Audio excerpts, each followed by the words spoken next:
large number of civilians to work at Russian weapons plants. Seoul has warned that in return for these weapons and troops, Russia may be providing technology or expertise. The top story at 6 o'clock, Deputy President Paul Mashatile says Water and Sanitation is working with the Gauteng government to encourage municipalities to enforce level 2 and 3 water restrictions. For SAFM News, Kemudupi Makhalemele. SAFM, guiding you through the rush hour traffic. Good morning. Gauteng highways and byways looking good. If you're on the N1 through Midrand to Joburg, it's clear. No obstructions. The R21 is running nicely between Pretoria and the airport as well. The roadworks here recently have really eased. It seems to be northbound around the Bobsfontein exit that will catch you out a little bit later this morning once volumes pick up. Durban looks all right. The M4 Southern Freeway clear of any major roadworks this morning. All lanes open as you come into the city centre.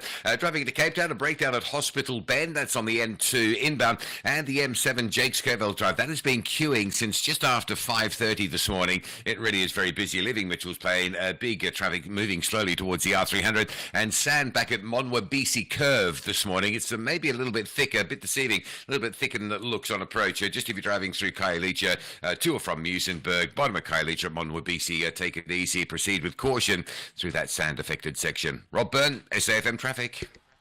A very good morning to you. In your SFM sports headlines, it's soccer as we have coach Mort Khumalo's young Banyana squad securing the COSAFA final spot and they're set to face Zambia. And in cricket news, South Africa's Heinrich Klaasen has edged Virat Kohli to become the most expensive player retained in the Indian Premier League. All the details for you around 6:30.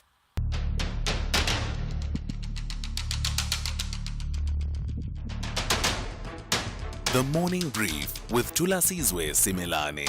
Weekdays, Monday to Friday, 6 to 9 a.m. The Morning Brief with Thulasizwe Simelane. Weekdays, Monday to Friday, 6 to 9 a.m. Hey, good morning, South Africa. Today is Friday, the 1st of November, 2024. Good morning. This is the Morning Brief on SAFM. It's good to be with you on this Friday morning. Well, the one thing that we don't go out of our way to try and do here on the Morning Brief, and in fact, we consciously try and avoid it, is to be merchants and purveyors of outrage, feeding you a staple of outrage every morning. We try to avoid that. Well, we aim to balance between substance and outrage. But sometimes outrage is simply unavoidable. The report on fraud and corruption in the Polokwane local municipality, covering the period between 2008 and 2024, is one such instance where outrage is simply unavoidable. You know, the report on fraud and corruption there in that city, the forensic report that the municipality had commissioned is now out, and it's one of those instances where, you know, we'd say read it and weep. It's one of those read it and weep situations. It's a horror movie script, except real people, real lives are affected and are living through that nightmare that has been wrought on by that industrial scale fraud and corruption in the city of Polokwane. What did they do, those people that were involved? Well, an easier question to answer maybe, what did they not do? I mean, it's everything. From the construction of the Mankweng municipality, going from, you know, the original budget of 38 million rand, but actually by now, 75 million rand or so has been spent. And guess what? The stadium is still not complete. And estimations are now that an additional 38 or more million rand will be needed to do that. We are told the municipality lost some 500 million rand. That's 500 million rand that the municipality is said to have lost during that period to fraud and corruption. And the list of things that were happening there that have been outlined by this Bowman Gilfillan report that the mayor revealed a few days ago is endless. I mean, it's everything from people claiming, claiming overtime when they were actually on leave. I'm not laughing. It's one of those chuckles that are about disbelief that you'd be at home and you just claim overtime. There was theft of equipment that was then later on sold to the municipality at higher prices, and on and on and on it goes. So it's one of those situations where, unfortunately, I had to wake you up with a sense of outrage this morning, because I'm outraged, and again, we invite you to be outraged with us. We simply cannot accept such industrial scale looting, and we should be demanding that consequences are meted out. So John Mpe, the Mayor of Polokwane, is scheduled to speak to me at about 6:45 this morning. He's been at the forefront of revealing the true scale of this looting that has been happening in the city of Polokwane. The other story that has dominated the conversation in the last few days has to do with the behavior of taxi operators, specifically the so-called patrollers that are employed by taxi associations. You will have seen the reports coming out of Mpumalanga. Still have Polokwane ringing in my head. In Mpumalanga, where taxi association patrollers allegedly drove off with a motorist's vehicle, the motorist's car, and demanded that they pay 2,500 rand to release it. So basically, they impounded it. This is after this motorist offered to give his neighbor a lift. Basically, we're going in the same direction, and I have something to handle, you have something to handle, let's go together. And then after we've both done our business, I wait for you and say, let's get in the car. And that's when this motorist was then accosted by these so-called patrollers. Well, the South African National Taxi Council is adamant that ordinary, motorists, you and I, are not entitled to carry passengers in our vehicles, to give people a lift, to be specific, not just passengers, but you don't have the right to carry to give people a lift in your vehicle. Basically, it's the argument that says they have the permits to carry passengers, taxis that is, and therefore ordinary motorists have no right to do that. So at about 22:07 this morning, we'll be in conversation with the South African National Taxi Council to hear their argument out, to just hear them clearly. What is it that they are arguing for?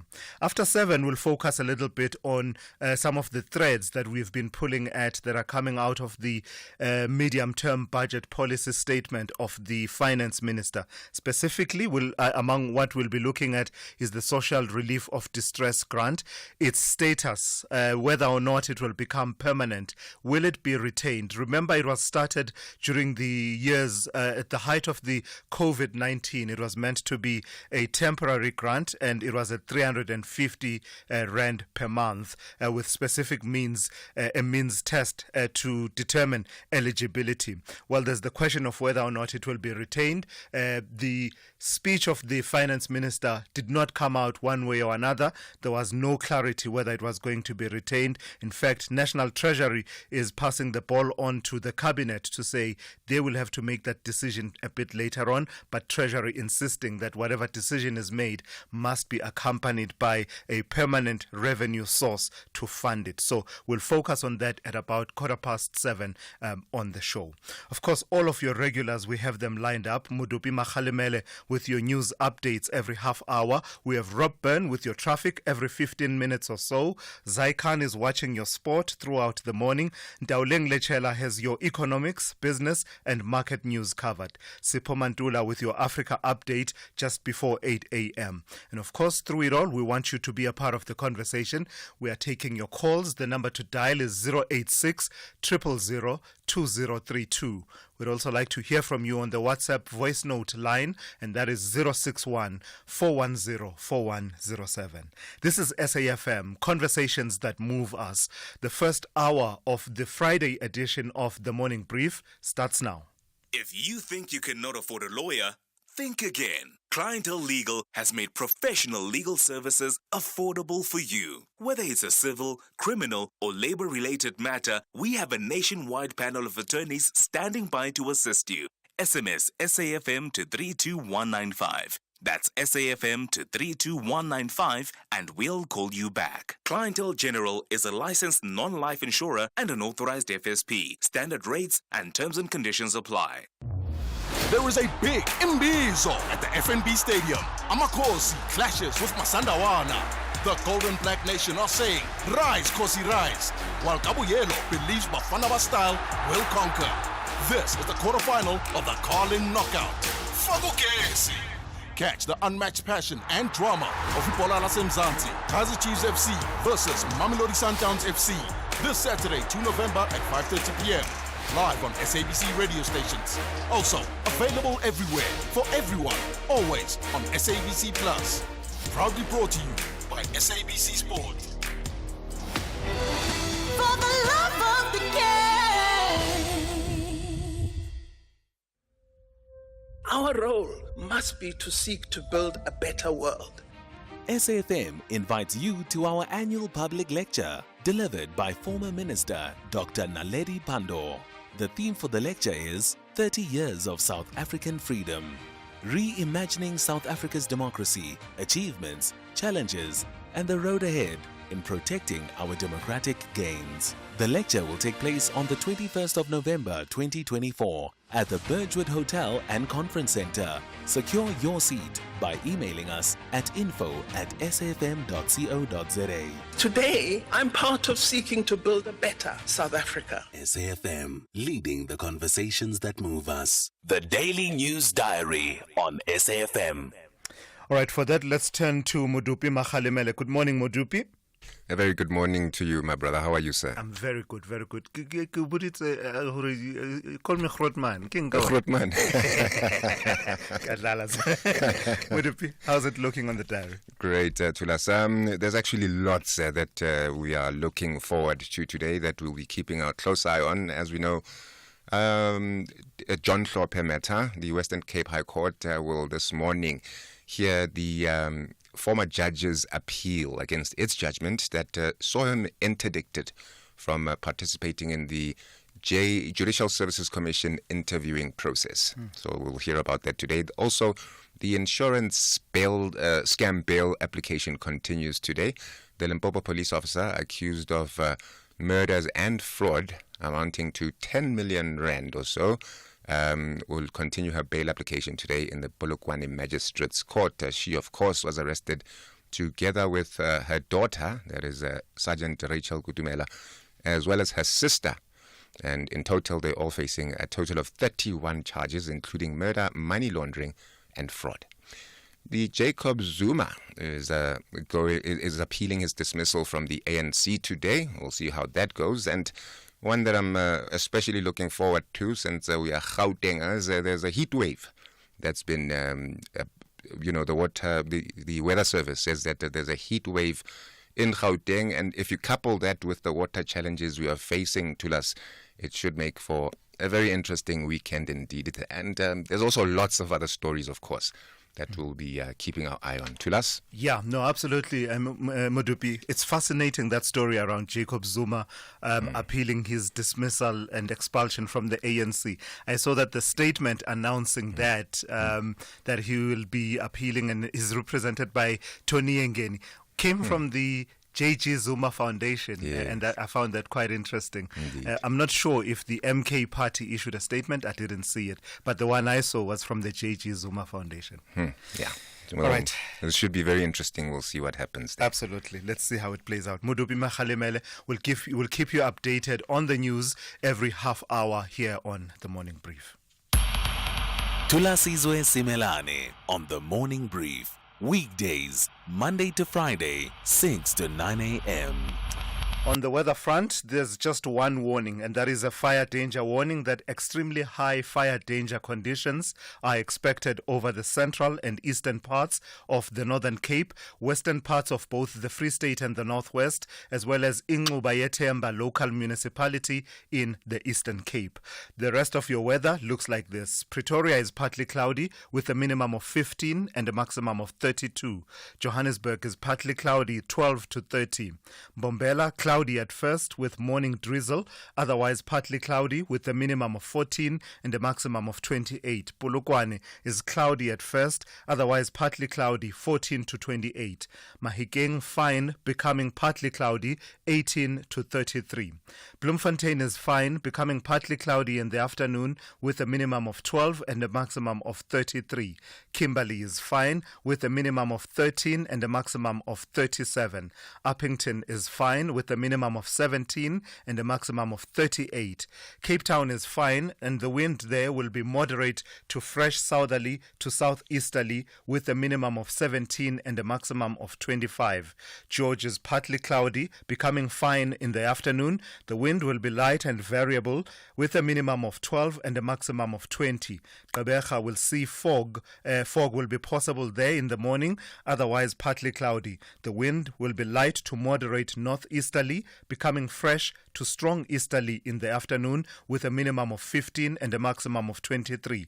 East London will be partly cloudy with the wind there being moderate to fresh northeasterly, reaching strong in the afternoon with a minimum of 15 and a maximum of 24.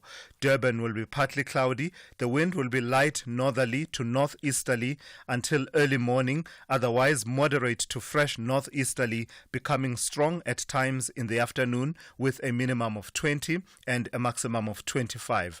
Richards Bay will be partly cloudy. The wind will be light northerly to northwesterly until early morning, otherwise moderate to fresh northeasterly, becoming strong at times in the afternoon with a minimum of 20 and a maximum of 28. And finally, Pietermaritzburg will see morning fog patches, otherwise partly cloudy with a minimum of 12 and a maximum of 28.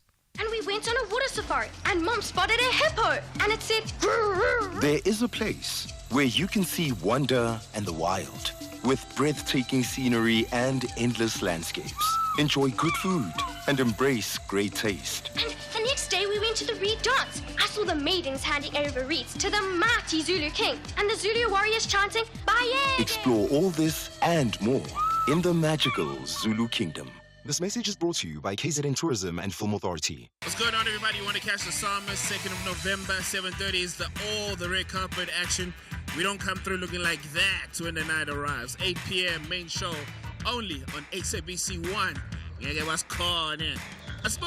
Celebrate 30 years of music with the Summer Awards. Saturday 2 November. Yellow carpet starts at 7:30 p.m. and the main awards at 8 p.m. on SABC1.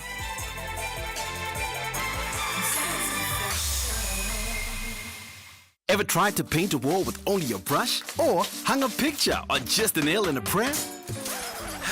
The contestants on My Design Rules will be the first to tell you good design starts with the right tools. Tune in to My Design Rules every Sunday at 7 p.m. on SABC3 and stand a chance to win a weekend away in the winning apartment. From beginner projects to expert builds, Puco has the tools and materials you need to get the job done. Ready to kickstart your next DIY project? Begin with Puco. Worldview Update, bringing you closer to international or global news. 23 minutes after 6, let's focus on this story now. Rescue efforts are continuing as Spain endures its worst flooding disaster in decades. At least 95 people have been confirmed dead and dozens more are missing after heavy rains swept the eastern province of Valencia and beyond. The Prime Minister, Pedro Sanchez, has declared 3 days of national mourning as the extreme conditions continue, restricting some rescue efforts. For more now, I'm joined on the line by Professor Caetano Dube from the Faculty of Human Science Research, and he's a professor at the Vaal University of Technology. Prof, good morning and thank you for your time once again here on the show. How does this level of flooding, which is said to be the worst in at least 4 decades or more, how does it fit in with what we know about the climatic conditions in that part of the world? Good morning, Tula, and good morning to your listeners. So what we know is that the conditions that occurred, particularly over the past couple of days, is not particularly new to Valencia and Spain. And it does occur, and I think one of the worst episodes that was last recorded was around 1957. And it is actually known that it occurred on the 12th of October. So we also see a recurrence again in October. what is critical, I think, for you and your listeners to know is that the Dana or the cold drop phenomena is quite a common feature in that particular part of the world. But what we see is that there is an amplification of such weather phenomena as a result of climate change, particularly if one considers, I think, the temperatures that has been obtaining, particularly in the Mediterranean, which supercharges the atmosphere, resulting in severe rainfall activity than what we have seen. So if one looks at that particular record, particularly if we go back to 1957, about 88 people died in that particular episode. But what we are seeing is that there is an increase in terms of frequency and the intensity of the cold drop or the Dana, which is some sort of a similar feature of what we call in South Africa a cut-off law. Yeah, just explain that cold drop a little bit for me. In Spanish, we're told it's known as gota fria, I think, if I pronounce it correctly. And it has to do with what you just described, the temperature of the waters in the Mediterranean, but with an element of cold. How do the two interact to produce a cold drop?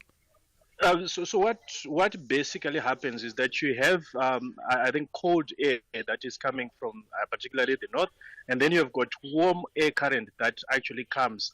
In this particular incident, warm, moist air current that is actually coming from the Mediterranean.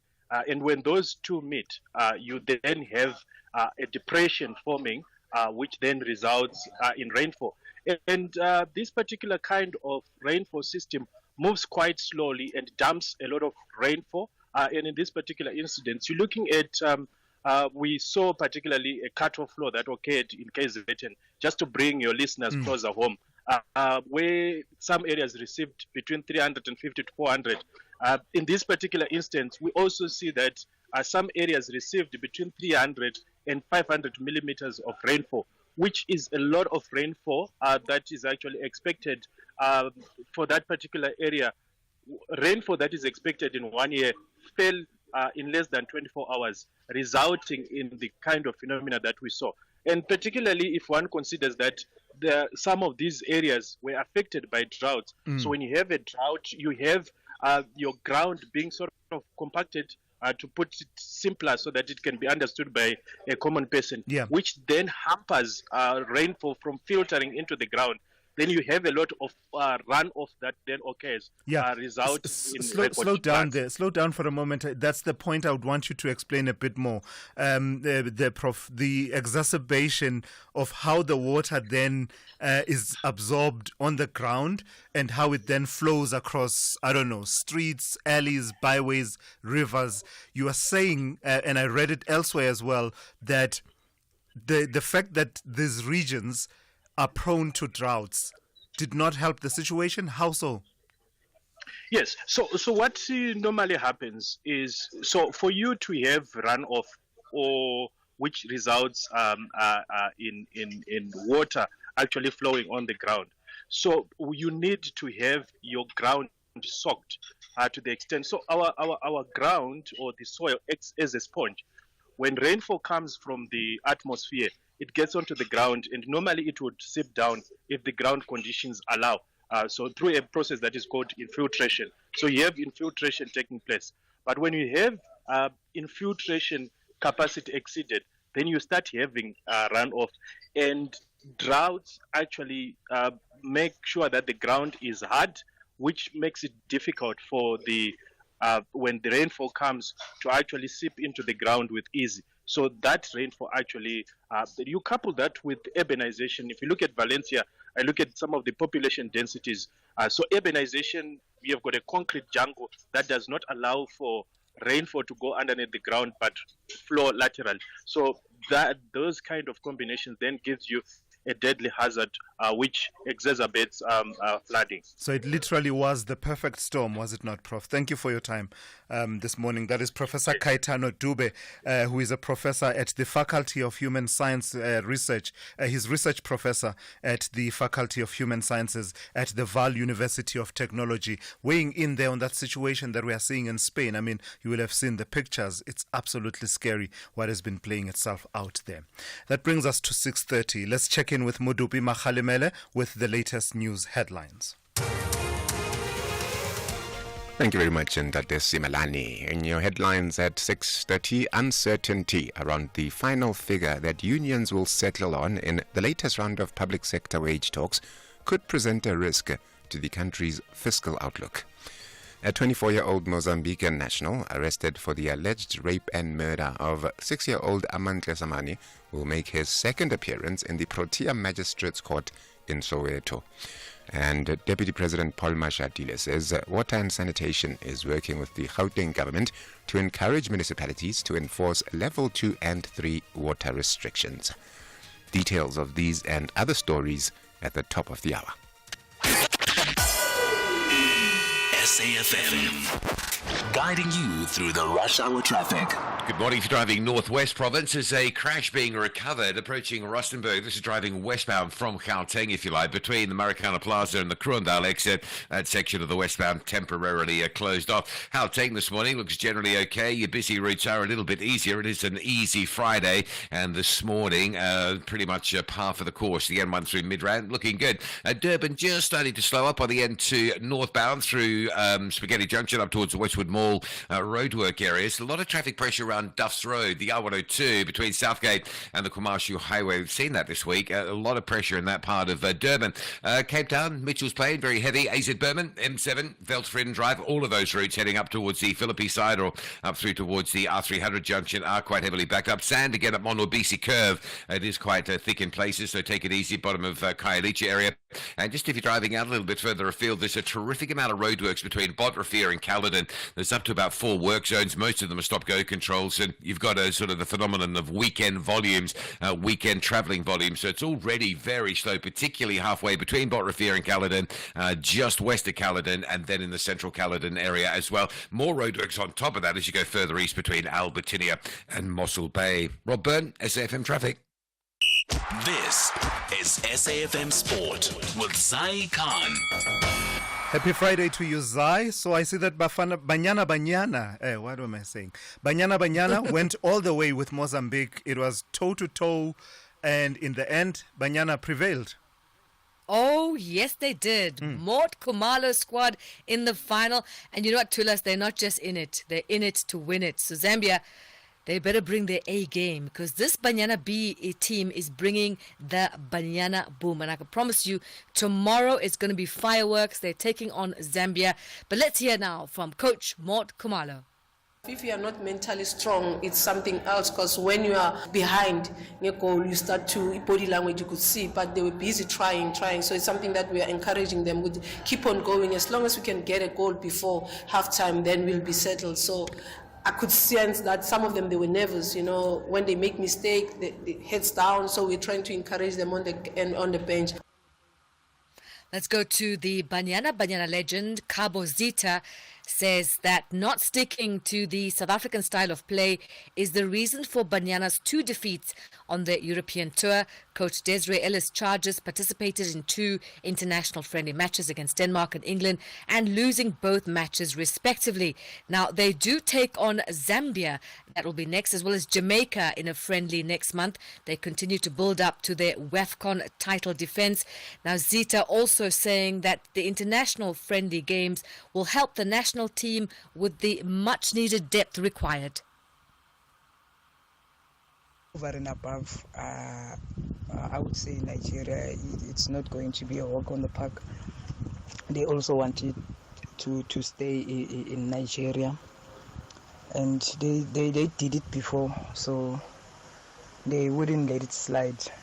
But we are also there. We wouldn't allow anyone to take it away from us, So we are intending to keep it, and we hope that these tours in the Europe will help us. These tours will give us that element of enthusiasm, to be authentic about doing this thing. Now, in the meantime, the Premier Soccer League chairman, Dr. Ivan Khoza, is set to retain his position at the helm of the league. This after he emerged as a sole nominee for the chairmanship, as per a statement the league released. Now, Khoza has been the PSL chairman since 2003 and was elected unopposed in 2020 to serve the current term. Now, Kaiser Motaung, Mato Matlala, Rejoice Simelane, Abram Selo, Stanley Matthews, Johnny Molachadi, Sandile Zungu, Robert Benedy, and Tim Sokazi, as well as Sifiso Biela of Richards Bay, have been nominated to be in the executive committee of the National Soccer League. That's the PSL's trading name. Let's go to cricket news. It's been wonderful for Team South Africa.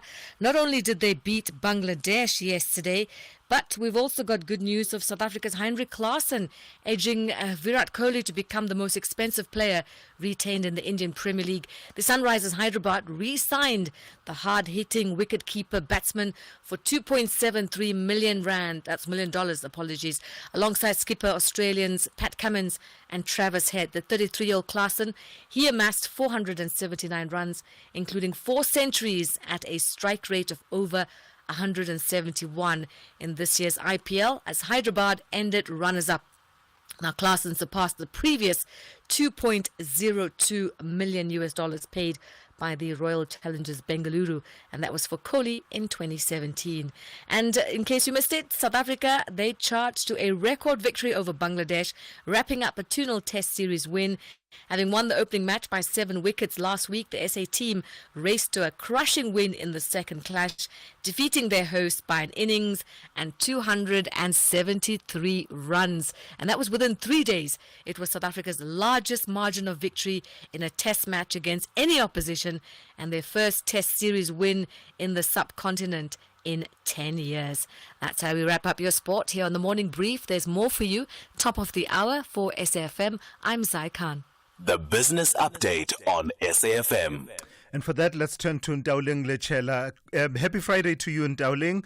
Let's start in Europe.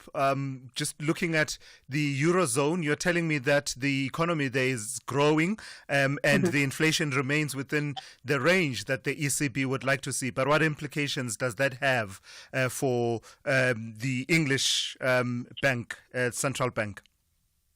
Morning, Thulas, and happy Friday. So 2 important prints that influenced the European Central Bank's policy decisions were out this week. Starting off with inflation, consumer prices in the euro area accelerated to 2% in October.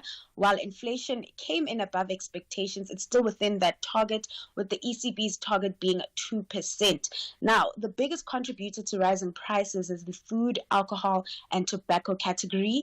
Prices accelerated to 2.9% from 2.4%. Core inflation was unchanged at 2.7%, and services inflation, an important gauge of domestic price pressures, also held steady at 3.9%. Moving over to growth, the Eurozone economy expanded from 0.2 to 0.4% in the third quarter. This is the fastest pace the European economy has expanded in 2 years, and the upward momentum was driven by a recovery in Germany and a strong showing from France. Now, taking both prints into account, economists say that they alleviate pressure from the ECB, with growth on an upward trajectory and inflation remaining within the target. And so we are likely to see smaller rate cuts from the central bank moving forward. You'll forgive me when I'm Ndauling. I don't know why I brought the Bank of England into this conversation. Sometimes it takes 2 cups of coffee to really get the engines going. Let's stay with the EU. They're launching a probe into Temu over illegal online sales. What's that about? So European regulators are back at it, investigating Chinese companies, and this time around, e-commerce platform Temu is the target. The European Commission has launched a formal investigation into the company over its compliance with the Digital Services Act. The group, owned by listed company PDD Holdings, has expanded its presence in the EU market since its launch in April last year, offering a wide range of products at competitive prices and taking on upon Amazon's market share in the region. Now, the Commission's investigation focuses on a number of areas, including Temu's inadequate systems to prevent suspended rogue traders from re-emerging and selling fake products. Now, authorities in Germany, Denmark, and Ireland, where Temu is headquartered in Europe, have raised concerns about the sale of pharmaceuticals, cosmetics, and toys that may pose safety risks. Europe has flexed its regulatory muscle under the Digital Services Act, taking aim at tech giants like Meta, Apple, and Google. Now, with its investigation into Temu, analysts see this as another move in the EU's broader pushback against Beijing. The EU's recent tariffs on Chinese electric vehicles has already strained relations. This latest development is viewed by some as another strategic move to counter China's growing technological influence in the continent. Lastly, Ndauling, please give us a recap of the markets here at home and elsewhere in the world. It's really a risk-off environment, Thulas, as U.S. citizens prepare to head to the polls next week. Traders pulling back from making any big bets ahead of that. And so we're seeing red screens. In Wall Street, the S&P 500 and NASDAQ recorded their worst day in over a month yesterday as sentiment sours and as traders digest tech earnings. It was also red across the board here at home, with the all-share losing 1.5%, fueled by a near 4% decline in resources. The rand, in the meantime, making a bit of a comeback following a weaker dollar. It's trading at 17.61 rand to the greenback. And then over in Asia, stocks kicking off the first day of trade of the new month on a mixed note, taking lead from global peers. Upbeat data out from China also influencing markets there, with Beijing stocks the only ones in the green. All right, thank you for that. That's Ndauling Lechela there with the first of her 3 updates for you on the state of the economy, business, as well as an update on the markets from here at home and around the world here on The Morning Brief. South African Airways is expanding in the DRC. We now offer direct flights from Johannesburg to Lubumbashi, the heart of the DRC's mining hub. Our convenient arrival time allows seamless connections to key regions like Ndola and the Copper Belt, opening up new growth opportunities. Traders can benefit from our generous baggage allowance, while SAA's superior aircraft belly capacity ensures your cargo reaches most parts of Congo on the same day. Book now at flysaa.com or contact your travel agent. South African Airways, connecting Africa to the world, one flight at a time.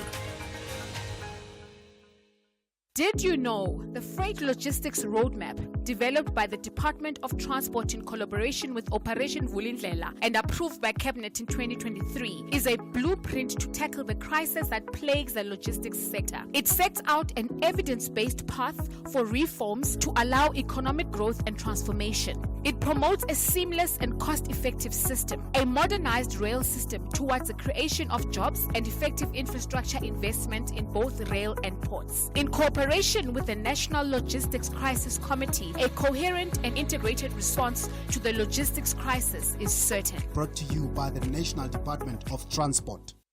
Fizzy drinks and fruit juices are making our kids sick. Sugar is dumped into their bodies with every sip, leading to obesity, heart disease, and diabetes as they get older. We need to protect our kids from all sugary drinks. Demand a stronger health promotion levy now. Sign the petition on heala.org. That's HEALA.org. Conversations that you connect with and react to. SAFM. At 16 minutes to 7, let's turn to this story now. The South African National Taxi Council, SANTACO, has warned motorists to avoid picking up hitchhikers on taxi routes. This follows a recent incident in Mpumalanga where taxi association patrollers allegedly drove off with a motorist's car and demanded that 2,500 rand be paid to release it after he offered to give his neighbor a lift. SANTACO says, unlike motorists, taxi associations have permits that authorize them to transport passengers along certain routes. Let's speak to Rebecca Phala, who is SANTACO national spokesperson and joins me now for that conversation. Ms. Phala, good morning to you. You will have seen the video All right, I'm told that we don't have Rebecca Pala at the moment. We will try and get back to that conversation. The Morning Brief with Thulasizwe Simelane. All right, we'll come back to that Santaco story because it's one of the big talking points. But what we do want to do first is go to this story. Systemic corruption, serious fraud and maladministration by officials has cost the Polokwane local municipality taxpayers hundreds of millions of rand over the past 16 years. This was revealed by a forensic investigation by Bowman Gelfilan, which was commissioned by the Polokwane municipality. And the mayor, John Mbe, joins me now for that conversation. Mr. Mayor, good morning. I've got to thank you for your time. Just give me a sense of how much has been lost to fraud and corruption within the period that is covered by this forensic report that you commissioned. Well, good morning, Tula, and good morning to the listeners of SAFM. Yes, I think we instituted some investigations that were necessitated by the findings by the Auditor General. Among others, we had to do employee verification. As you know, we also had to do to look at the issues of overtime. The cost has been skyrocketing. The findings, and amongst others, the findings reveal that indeed there are some challenges with workers that are never available at work. And also that we found that there was a gentleman who have been working at the municipality without the adequate qualifications, including the ID, using somebody's ID and qualifications. And these have been going on for more than 10 years. But we also find that the municipality is spending a lot of money on overtime that has never been worked for. That also includes people working above 60% limit in terms of the basic condition of employment. So there are quite a number of issues that were raised. The municipality is spending about 128 million for overtime, which part of which could have been avoided. As you know, these are part of a whole series of investigations that we have instituted that also include the issue of the municipality having lost 16 million on the buses that were paid for the BRT system that were never delivered to the municipalities, and ongoing investigations. And council have considered the recommendations. Part of which will see us, we have already opened, criminal, cases on some of the issues where the employees are not yet or are not at our employ. Tell me about the construction of the Mankweng Stadium. I mean, it's one of those instances that are flagged in this forensic report. Just tell me about the cost so far and whether or not the stadium has actually been completed. The stadium has not been completed. Firstly, there was, the issue of planning. You do not, obviously, before you construct a stadium, you need to make sure that the land belongs to you. Part of the earths that are on where the stadium has been built the land does not belong to us. That's the first issues. And the other issues is that during construction, the initially projected amount of 39 million has increased from 70, and now it will actually require us to spend 150 million. So part of the investigation also showed that some work has been paid for without the work actually being done at that particular stadium. So we have committed to say that let's investigate whatever the findings from the AG are, with a commitment that we need to correct the situation so that the municipality can save money and we can focus on delivering quality services to our residents. Right. Mr. Mayor, there's another extraordinary revelation that left my head spinning. Theft of equipment with the collusion of some of your employees in the municipality, only for you to buy it back from the contractors who would have stolen it.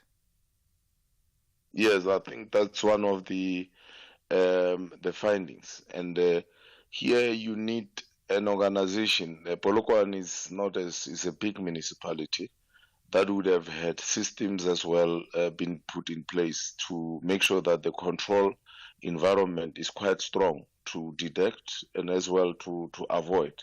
And over the years, we have seen employees as well, resisting system implementations and improvement with this regard, because obviously there are those who will benefit unduly from such a lack of control mechanism within the organization. Lastly, Mr. Mayor, I'm running out of time, but just quickly. Okay. Lastly, why was this not picked up until now? Why did previous administrations, including the one that was led by the now Justice Minister, Thulasizwe Simelane, why did they not pick this up? Well, that's the question. But I think at the end of the day,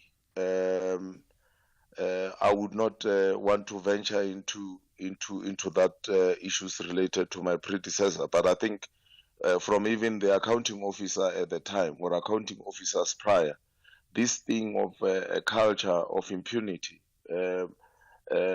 instead of a culture of accountability has been going on for the municipality for some time. And I believe that as a municipality, we are on course to improve the situation, as you have seen the previous Auditor General's outcomes, where the municipality has improved from qualified to unqualified, and also the recent improvement in the whole issue of financial management within the municipality. All right, I've got to thank you for your time this morning. That's John Mbe. He's the mayor of the Polokwane local municipality. SAFM, guiding you through the rush hour traffic. Good morning. Heavy backlogs now coming out of Durban through to Pietermaritzburg. A truck crash. Truckers jackknifed between Hammersdale and Cato Ridge. There's a really big and substantial backlog of traffic building into that scene. Only one lane open, but you may well find a full temporary closure to get that truck out of the way. So motorists coming out of Durban, just a heads up. Big traffic approaching Cato Ridge. You might want to off-ramp if you know where you are, sort of Hammersdale in Chunga, and hit that old road. Come back on it, Cato Ridge. That's fine. Just get onto that old sort of Comrades Road, the R103 if you like, and just bypass Hammersdale to Cato Ridge on the N3. Just staying in around KZN. Very heavy traffic around Duff's Road this morning, R102, the Kwamashu Highway. A lot of congestion in that part of Durban. Another really heavy morning for motorists coming up from Lenasia and Protea Glen on the N12. Big traffic approaching the Golden Highway exit to El Dorado Park. If you're on the N12, Joburg bound, or coming from Protea Glen, you might want to off-ramp and just reroute up through Soweto. That's not a bad run, and you'll certainly avoid major backlogs on the N12. R21 already queuing as you leave the airport through to Pretoria into the roadworks just by the R25 Bupsfontein road exit. Cape Town, here's a big one. The R300 northbound off-ramp to Stellenbosch Arterial is closed. Police are dealing with an off-ramp at that exit, so there's some very heavy disruption. R300 north coming up through Delft in towards Stellenbosch Arterial. So if you need to get off there, either off-ramp at Hindle Road for alternative routes, or after that you'll have to off-ramp at the Van Riebeeck Road off-ramp. Otherwise, if you're coming in from Cape Town, you might want to just stay on the N2 rather than turning up the R300 and just pushing through and off-ramping at Borchers Quarry. So lots of options to avoid the R300 north. It really is heavy. And a lot of roadworks between Botrefia and Caledon. There seems to be another set that's popped up this morning just in the central Caledon area. So at least 3 big stop-go controls causing pretty heavy waiting times on that section of the N2. Rob Byrne, SAFM Traffic. Ooh, what a day. Time for that face mask. Leave the face mask on for 2 minutes. 2 minutes? That's not even enough time for it to work. I can't even send an email in 2 minutes or make a cup of coffee. With Santam, 2 minutes is enough to insure your car online. When you're fully protected with the expert insurer, you're free to live in the moment, not in the worry. Santam. This is freedom. Santam is an authorized FSP, a licensed non-life insurer and controlling company for its group companies. The Reds have an assignment to demonstrate that their fans will never walk alone. But with 3 points in the bag against Brighton and Hove Albion. And the ball delivered, and here's Jones, and scores! Curtis Jones gets there. However, the Seagulls want to emphasize that they are in the top half to stay. Genio, he's got it across! Goodness me! Danny Welbeck has put Albion into the lead. This is the Premier League. Catch the thrilling clash between Liverpool FC and Brighton and Hove Albion FC on Saturday 2 November at 4:30 p.m. live on SABC3. Also available everywhere for everyone, always on SABC Plus and SABCSport.com. Proudly brought to you by SABC Sport. For the love of the game. So why should I use We Buy Cars if I want to sell my vehicle? Because We Buy Cars buys cars. But will I get the right price? Of course. We Buy Cars buys thousands of vehicles and knows exactly what every vehicle is worth. Their buyers deliver exceptional service and pay you immediately. And how do I know what they'll pay for my vehicle? It's easy. Visit webuycars.co.za or use the We Buy Cars app. Follow the simple steps and voila, you'll know your car's value in no time. We Buy Cars. Quick, easy, the best. SAFM values your views. Be an active citizen. All right, let's go to this story now. Let's speak to Angela Russell, who is CEO of the Drinks Federation of South Africa. According to industry experts, the illicit alcohol industry is booming in South Africa. Experts say consumers need to be careful when buying liquor, as they could end up with an illegal product without even realizing it. In 2020, a Drinks Federation of South Africa study revealed that 22% of alcohol in the country was illicit, up from 13.5% in 2017. Let's bring into the conversation Angela Russell, who is the CEO of the Drinks Federation of South Africa. Good morning to you, ma'am. I've got to thank you for your time. So when we say illicit alcohol, what are we talking about here? So what we're talking about is alcohol where lawful duties and taxes have not been paid. And we categorize into three main areas in South Africa. The first one being smuggled goods, which accounts for about 53%. And this is predominantly where goods have been smuggled through the borders, undeclared, tax coming, not happening, so tax evasion happening.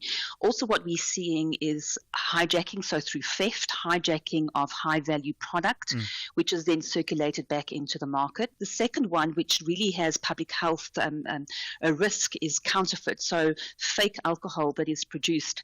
It's refilled into bottles of reputable brands. It's either tampered with, watered down, or it's actually made with, components that are actually toxic. And then the last one would be home brew, which we saw growing during COVID, which accounts for about 24% of the illicit market. Why should South Africans be concerned about this? If someone wants to enjoy alcohol and they come across one of these products and it doesn't affect them in terms of their health, why should this be of any concern to them? So I think, first of all, it should be of concern because, as you said, the market is 22%. So we're seeing destabilization of the legal market. The average in Africa is about 40% for illicit product. And if we go to our neighboring country, Mozambique, it actually accounts for 73%. So this is becoming a growing problem. As I said, counterfeit product makes up about 23% of the market, but this definitely has a potential health impact for them. It's made in unsanitary environments that are not quality controlled. For example, old chemical drugs that potentially have toxins in. It has, as I said, unapproved ingredients like methanol.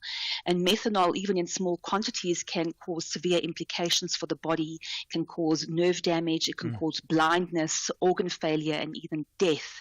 So it's important for consumers to be aware that they can potentially be purchasing product that is counterfeit. And I think it is important for public awareness that we bring this to their attention, especially with festive season coming up. And maybe just ways to identify this product. Price for us is one, everyone's looking for a good bargain. But generally the excise tax on a bottle of liquor, 750 mils, is around 90 Rand. So if they're paying around 100 Rand for a bottle of product, potentially it could be a counterfeit product or illicit product. Other things to look for: caps that are dented, damaged, smudged, the liquid of the actual liquor, could be inconsistently filled in the bottle. We've seen floating particles that are very obvious, as well as, diluted and haziness. And labels are a big sign for us. Stuck on at different heights, skew, damaged, badly printed, no back label on the actual bottle as well, could be indications that this could be a counterfeit product. Lastly, and very quickly, talk to me about the tax implications of the spread of illicit alcohol in the market. So obviously it's a loss of tax for the fiscus. In the 2020 study, it was around 11.3 billion rand that was lost to the tax. And obviously this is very important for us as we are in these economic stages. But also for us, importantly, is the destabilization of the legal industry. And if this continues, it's actually a threat to jobs and the sustainability of an industry that provides good jobs for people in this country, over 500,000. All right, I've got to thank you for your time this morning. That's Angela Russell. She's CEO of the Drinks Federation of South Africa. At 7 a.m., let's check in with Mudupi Makhalemele with the latest news. Outsurance will go out of their way to try and save you money on your car insurance. If they can't, ask for 500 Rand. SMS out to 30754. Now that's good news.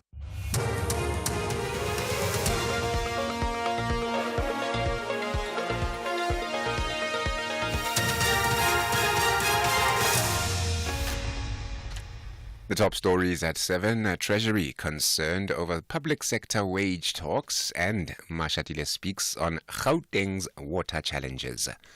Very good morning to you. Uncertainty around the final figure that unions will settle on in the latest round of public sector wage talks could present a risk to the country's fiscal outlook.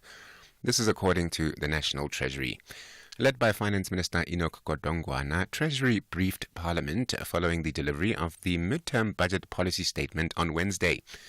During his speech, Godongwana also announced that the government is offering early retirement to some 30,000 public servants in an effort to reduce the wage bill.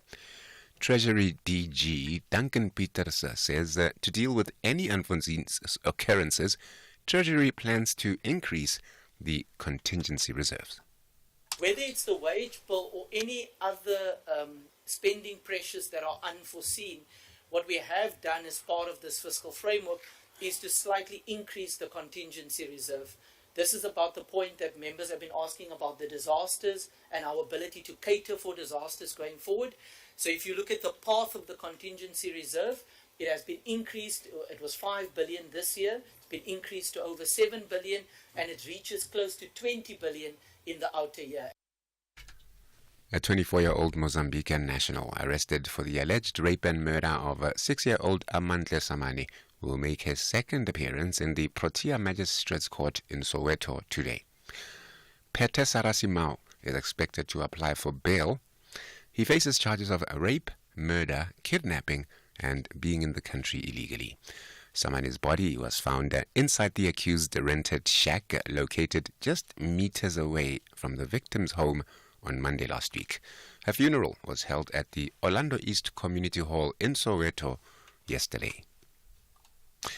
The Western Cape High Court will this morning hear impeached Judge President John Hlophe's appeal against his judgment, interdicting him from taking part in the Judicial Service Commission interviewing process.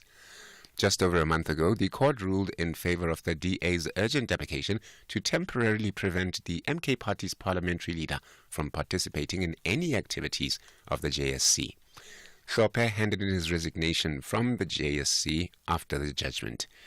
In court papers, his legal team argues that the ruling was based on the misinterpretation of the Constitution, while the DA argues that the matter is moot because Hlophe resigned from the commission.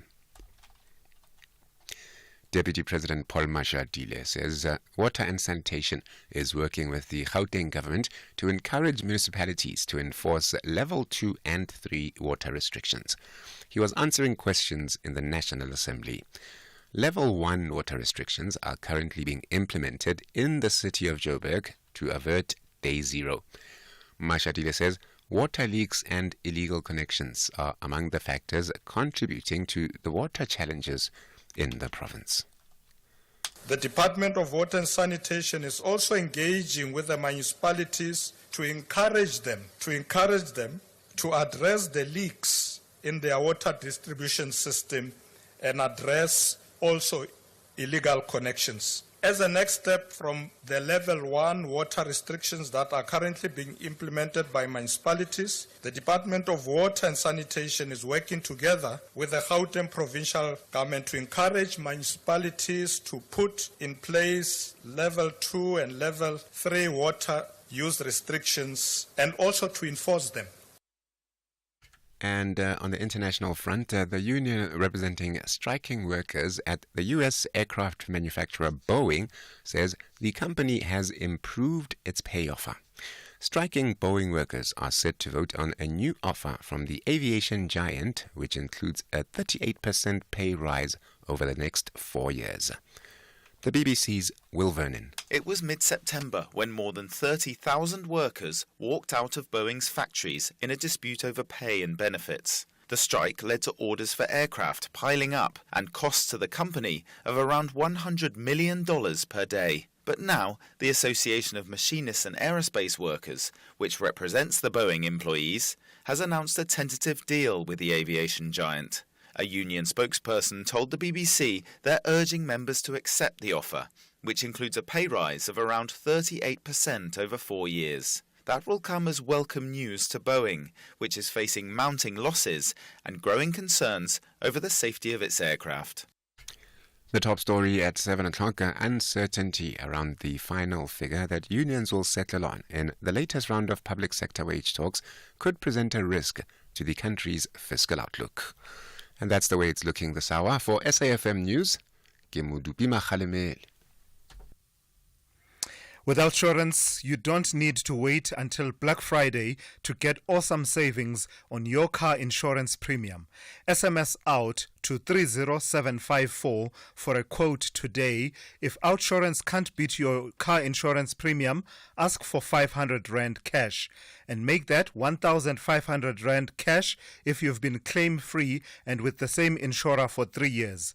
Monthly savings if they are cheaper or cash in your pocket. It's a win-win for you with SMS out to 30754 to switch and save today. That's out to 30754. Outsurance, where you always get something out. A licensed insurer and FSP, T's and C's online. Those were the top stories for this hour. Don't miss out on a possible car insurance saving. SMS out to 30754 for a quote. Outsurance, where you always get something out. SAFM, guiding you through the rush hour traffic. If you're leaving the airport in Joburg on your way to Pretoria, roadworks on the R21 are causing delays already. Quite a heavy queue between the R23 Benoni exit and the R25 Bopsfontein off-ramp. Major delay alert if you're driving out of Durban through to Pietermaritzburg. Truck crash before you get to the Cato Ridge exit. Traffic is quite heavily backed up. Might be one lane, might be a full closure. Just avoid that as you make your way up through sort of Key Ridge, Cliffdale.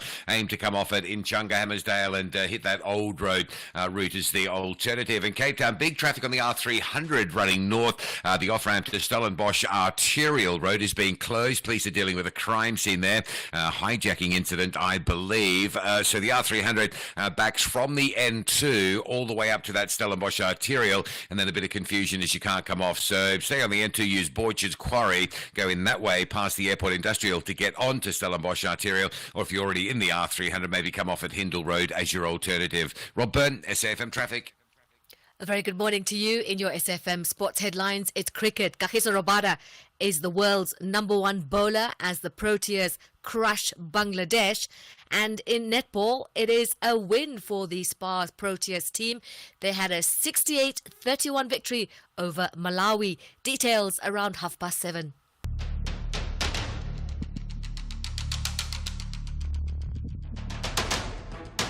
The Morning Brief with Thulasizwe Simelane.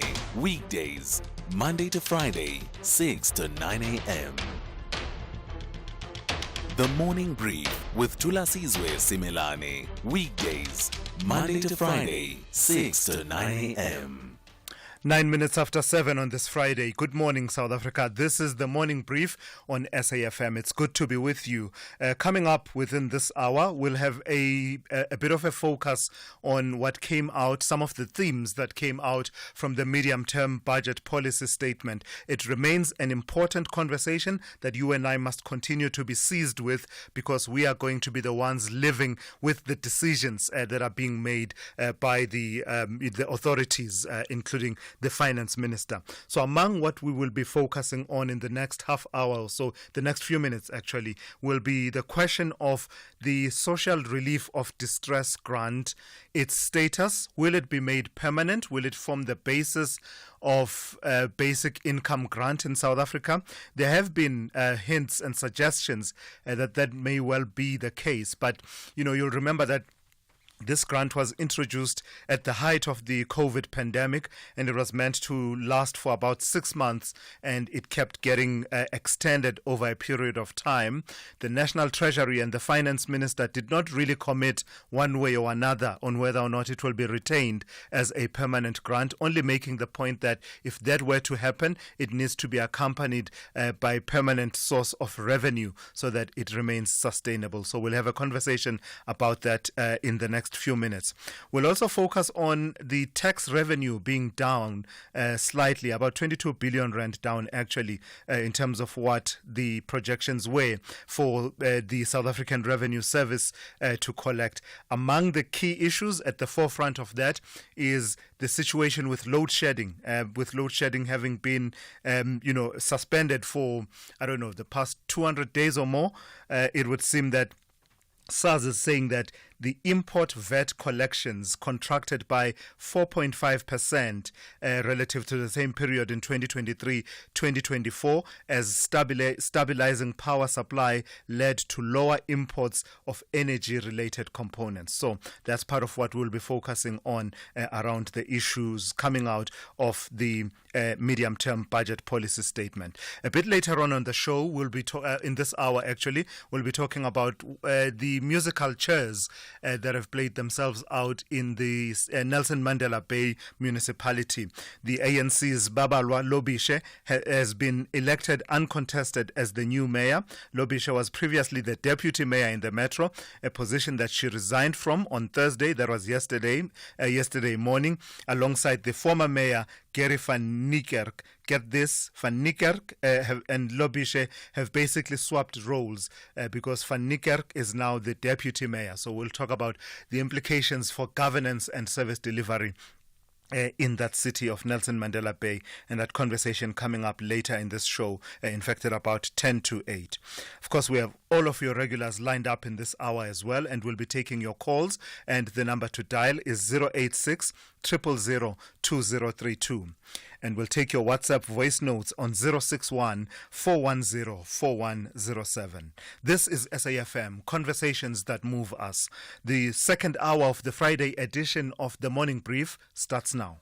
Here's what real clients say about Outsurance. Here's Fundi, 46 from Brackenfell. They give me lesser amount for my car. 523 rand on my 2013 Hyundai iX35. Monica, 39 from Three Rivers, pays just 1,515 rand a month for her 2018 BMW 320i. Give Outsurance a call. You can't lose. SMS out to 30754 now. That's out to 30754. Outsurance is a licensed insurer and FSP. T's and C's online. It's time for great baby savings at Dis-Chem and Dis-Chem Baby City. Save 20 Rand on baby things pants, now only 159 Rand 99 per pack. Get 2+1 cheapest free on any Johnson's baby products, such as baby wipes value packs, and buy Pampers Double Protection Pants Jumbo Pack, sizes 3 to 7, for only 234 Rand 99. Don't miss out on these great baby savings, valid until 10 November, only at Dis-Chem and Dis-Chem Baby City.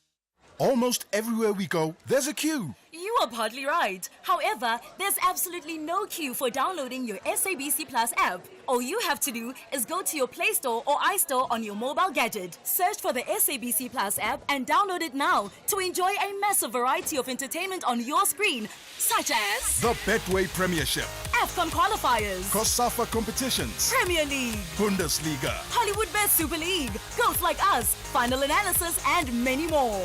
Shapela. Download your SABC Plus app right away. Catch SABC Sport Action on SABC Plus, everywhere, for everyone, always. Proudly brought to you by SABC Sport. For the love of the game. Did you know the National Department of Transport has allocated 7.7 billion rand in the form of bus subsidies for the 2024-2025 financial year, which is a 4.5% increase from the previous financial year. Since the inception of the taxi recapitalization program, 83,712 old taxi vehicles have been scrapped and 5.9 billion rand paid to taxi operators. The National Learner Transport Program carries 707,053 learners and provides transport to learners to access schools. National Bicycle Program, Shovagalula, has distributed bicycles to 122,307 learners since its inception in 2001 as part of the National Learner Transport Policy. In the current MTSF period, the department has distributed 32,307 bicycles. Doing more together, building better infrastructure and delivering efficient service through collaboration. This message is brought to you by the National Department of Transport. Thulasizwe Simelane on the Morning Brief. Weekdays, Monday to Friday, 6 to 9 a.m. All right, let's focus a little bit then on what came out of the medium-term budget policy statement. The South African Revenue Service Commissioner Edward Kiswetter has warned of lower than expected tax revenue collection, and that was the same message that came from the Minister Enoch Godongwana, and that is compared to what was anticipated earlier in the year. Kiswetter was responding to the Finance Minister Enoch Godongwana's medium-term budget policy statement in a special sitting in Parliament on Wednesday. He says the lower than expected tax revenue has been driven by several economic factors. For more on this, I'm joined by Professor Keith Engel, who is South African Institute of Taxation CEO. Good morning to you, Prof. Thank you for your time. So I was just looking through the narrative that was explaining the 22.3 billion rand lower than expected tax collection for this year, and the factors that play there are quite interesting, and they include the fix to load shedding. Yes, well, I think the problem here really is the lack of growth. If you look at the tax to GDP ratio, it remains quite high at the European level at 24.7%. So it's not like the revenue service is failing. But when the economy is struggling, and it's not doing terrible, but it's just not really growing, what can you do? Now, things have shifted. So electricity has been a problem. We're coming out of that still. We're sort of at a stable moment here. And that growth is anemic, but it's still there. So what are you going to do? Now, what is a little surprising is it hit the people more than it did the companies. Now, the companies, I guess, are now beginning to reap the benefit of stable electricity supply. But I think the lack of wages increases are probably what the cause is here. That's really what it is. So some things are lagging indicators. That's my point. Yeah, Prof, say a bit more there about that dichotomy that you have corporate tax increasing, but personal income tax down. And part of the narrative there is that private sector employment and wage rates are weaker than projected in the budget. How does that stack up for you? Well, it's the point. If people are making less, you can't expect more from them. So, there's certain categories. If you look at VAT and personal income tax, have an immediate impact. When you're looking at corporate, it's a little bit delayed. So I think basically the corporations and the businesses paid the price of load shedding months or the year earlier, whereas now it's filtering in through to the employment, and that they're just not able to hire, but the companies are getting themselves back on foot. So there's like a reshifting. I think it's more of a reshift, but I think the main issue is somewhere it's got to come out. You're getting low growth. If you're having low growth, it's got to come out in one form or another. So we've made a lot about the two-port retirement system and the withdrawals therefrom and the expectations that it will boost revenue collection. But realistically speaking, and against the projection of revenue collection continuing to be under pressure for the next 2 years at least, will those expectations materialize in your view? Well, I think two-pot was not designed to collect additional tax revenue. So it's a little bump in there. But remember, when you talk about big numbers, I mean, two-pot is a number, but it's not huge. So the real issue is, do you really want people withdrawing their funds from retirement early? And the answer is no.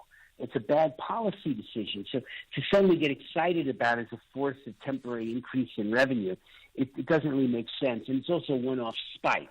I mean, ultimately, at the end of the day, if you take a look at what the Revenue Service is saying is, we've got to get some growth.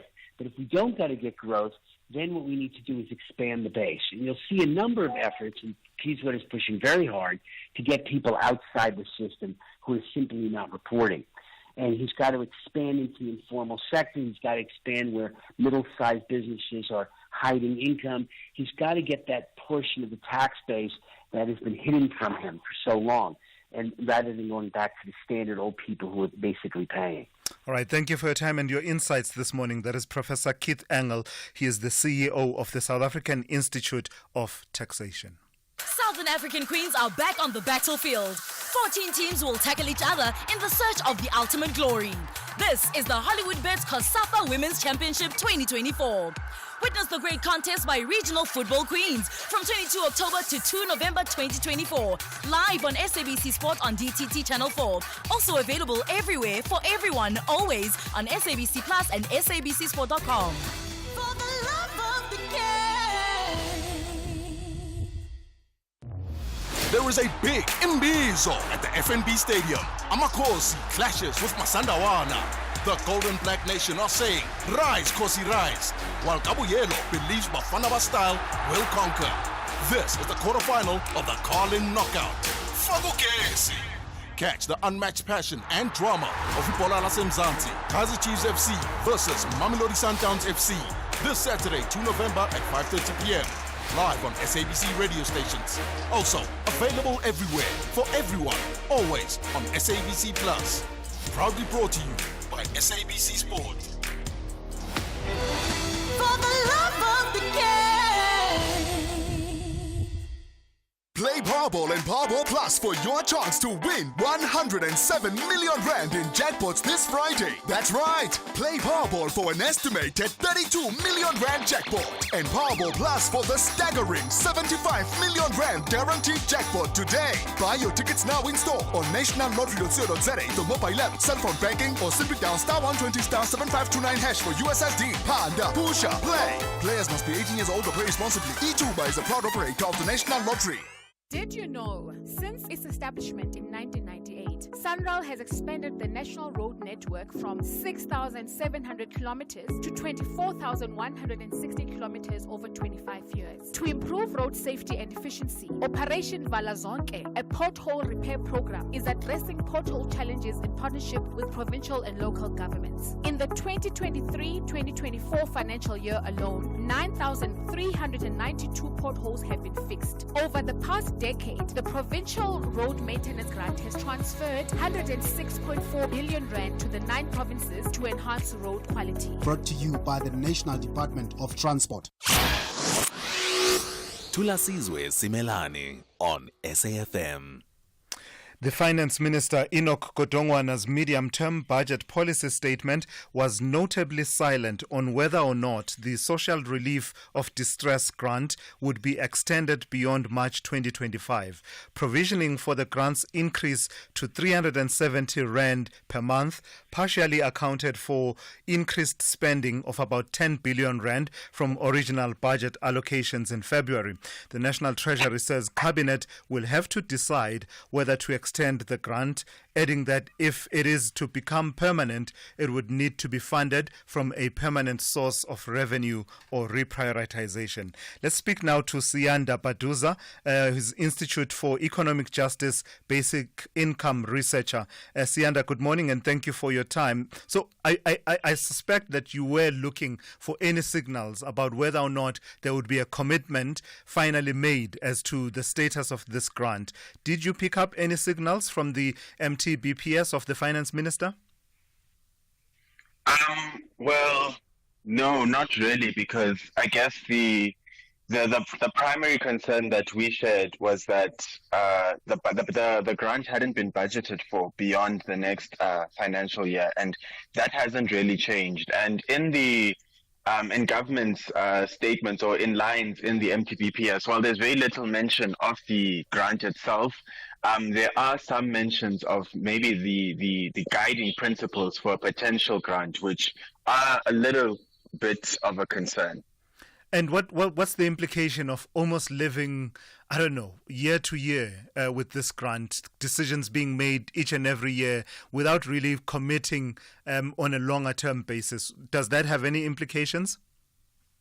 It definitely does. And this was one of the major challenges that we had in our court case and what we were looking for as relief for the courts to grant, because the government planning for the grant only on a year-by-year basis has meant that things like the value of the grant and even the income threshold that the grant that is set for the grant haven't actually been adjusted over the years.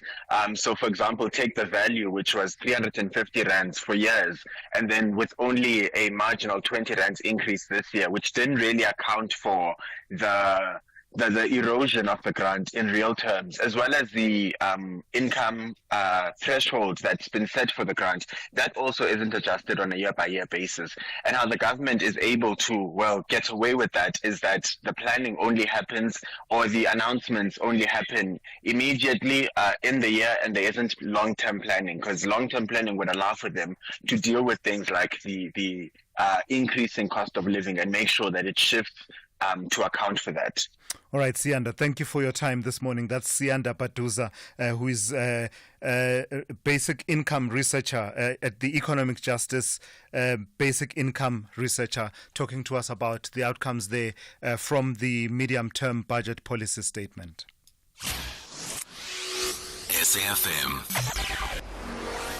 Prime time all day long. And just to correct that, Siyanda is from the Institute for Economic Justice. I don't know what's happening.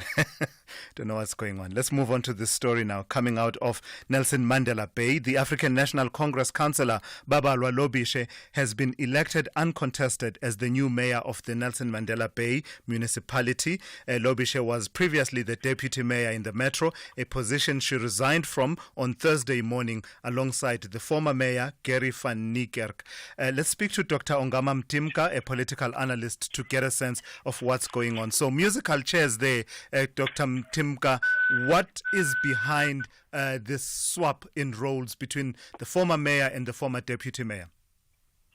Stole the words just out of my mouth there, Thulas. Good morning to you and your listeners. So this process is a culmination of multiple processes that have been taking place in Nelson Mandela Bay, some locally driven, others influenced by national developments. So we know that the ANC has been taking up mayorship in municipalities where it is part of a coalition that has got the most seats. And also there's been discussions here about how best to interpret the national developments around the GNU, and in fact discussions did take place between the ANC and the Democratic Alliance. It seems that at the moment what is prevailing is the idea of aligning this municipality with what's happening broadly in the ANC, while also bringing in potentially another member or into the coalition without, for the first time by the way, without having to fire or drastically change the parties that form part of the coalition. So it's an interesting thing that it's musical chairs, really. So what are the implications, though, of this musical chairs that you and I are talking about for stability in the metro, but also service delivery? Is anyone of these people who are in these positions able to plan and implement any plans with any sense of, I don't know, security of tenure? No, I don't think that the comfort should come from just movements among politicians alone. But I think that a better coordination between politicians, the administration, and the citizens, as a South African legislation envisages local government, should be what happens now.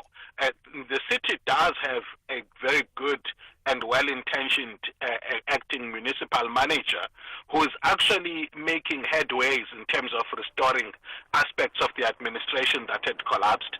My hope is that the coming in of Babalo Lobisha is going to augment those processes. I heard her interviews, for example, recently that she's prioritizing the flood victims in Kariega, and that's one of the things. I mean, this municipality, Thulas, used to have a disaster responsiveness that was, state of the art and world class. And I'm happy that the mayor, among her key, focus areas, is to ensure that disaster relief and responsiveness is improved. All right, Ongama, just lastly, to what extent are the machinations of trying to align what's happening at local level with alliances at national level, how is that playing out in the city of Nelson Mandela Bay? In other words, did you see that reflected and replicated at local level? Interestingly, Thulas, I listened to the DA speak, Mr. Breakfast yesterday, saying they have not yet reached an agreement, but they did offer the ANC, and their offer remains in terms of being part of this broader coalition. But what I think is also upsetting that is internal ANC dynamics. There were divisions in terms of whether or not to go down that route. There were also those that were feeling that there hasn't been any internal problems in the coalition, so why change it? But also, I don't know to what extent did the DA saying we're walking out of discussions if this is what you're going to do in Joburg influence, the local dynamics. By the DA speaker's messaging, it appears that it was more local dynamics that influenced whether or not the ANC, the DA could be part of a deal. Right. And there were some views that, in fact, the demands were also in the initial meetings were not tenable, but I don't think that was the deal breaker. The deal breaker was more within the ANC itself, where there were divisions about the extent to which they could take this move. All right, thank you for your time this morning. That's Dr. Ongama Mtimka, political analyst, reflecting on the change of mayor in Nelson Mandela Bay Municipality. Let's check in with Modupi Makhalimele now with the latest news headlines. Thank you very much, Thulas, and a very good morning. In your headlines at 7:30, ANC President Cyril Ramaphosa says he's encouraged and feeling optimistic about the state of the party in Limpopo. A well-known soccer player is expected to appear in the Tembisa Magistrates Court on the east of Joburg following a car crash that claimed the life of a 9-year-old girl.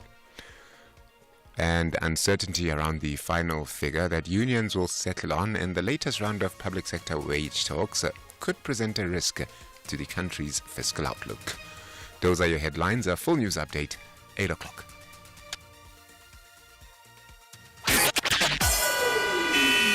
SAFM, guiding you through the rush hour traffic. A Shomahai crash zone that is the N14, Krugersdorp Highway and Centurion. Usual spot there between the R55 Pretoria West exit and the N1 Brakfontein interchange. If you're on your way to Pretoria arriving from Diepsloot, it is heavy. R21 queuing heavily, leaving the airport on your way to Pretoria. Roadworks up by the R25 Bupsfontein exit again causing problems. Durban, traffic all over Spaghetti Junction now into north from the M7 through to Westwood Mall. N3 from Pavilion through to Sherwood. N3 outbound Sherwood into Spaghetti Junction, all very heavily backed up.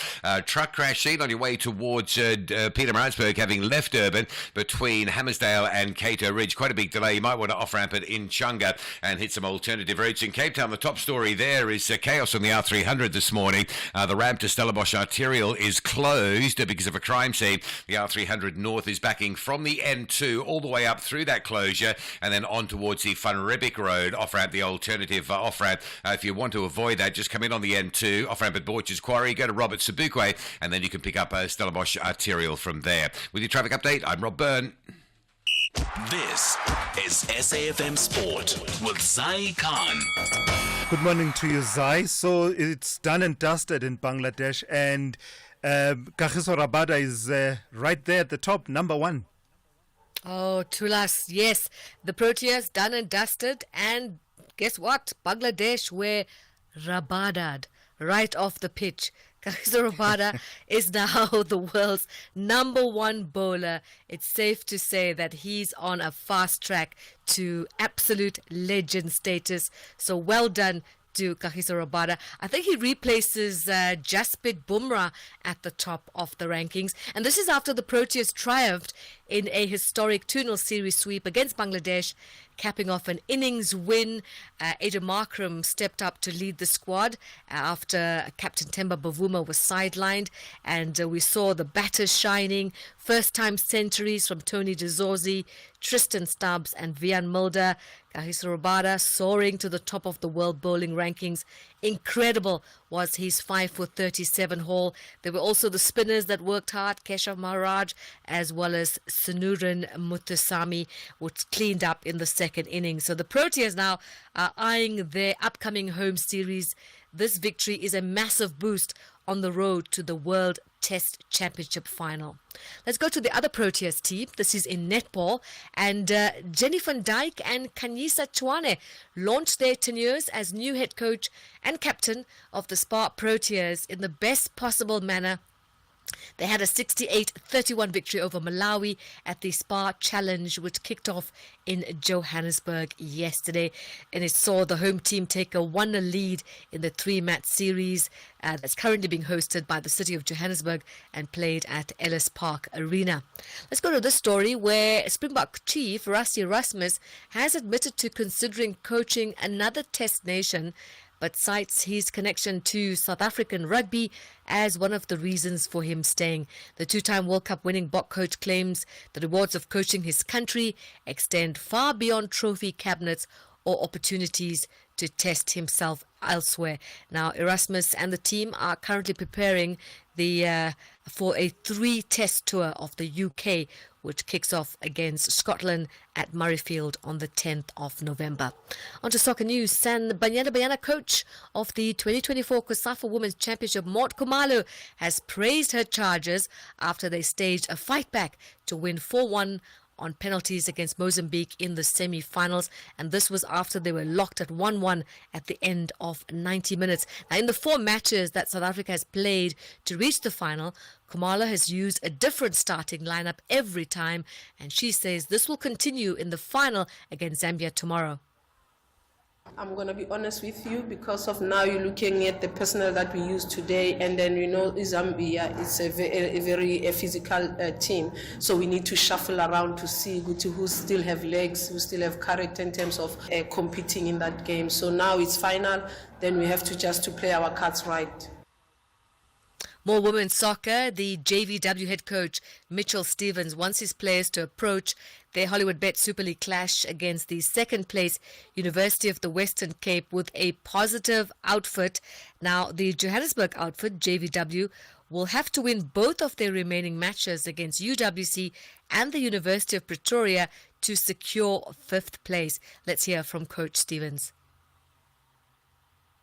Poor decision making, poor technical errors from our seasoned players cost us too many points in the form of draws, not defeats but draws, because we had a very good run of being undefeated. So it's all about getting maximum points, and we didn't get maximum points due to these errors, and having created so many chances during these games as well. And the stats I've always shown when I've done my reviews, the stats are there: 70% possession, 15 chances to 1, and yet we draw 1-1 or 0-0, and that's just not acceptable. So it's about scoring goals, and we just didn't do that well enough.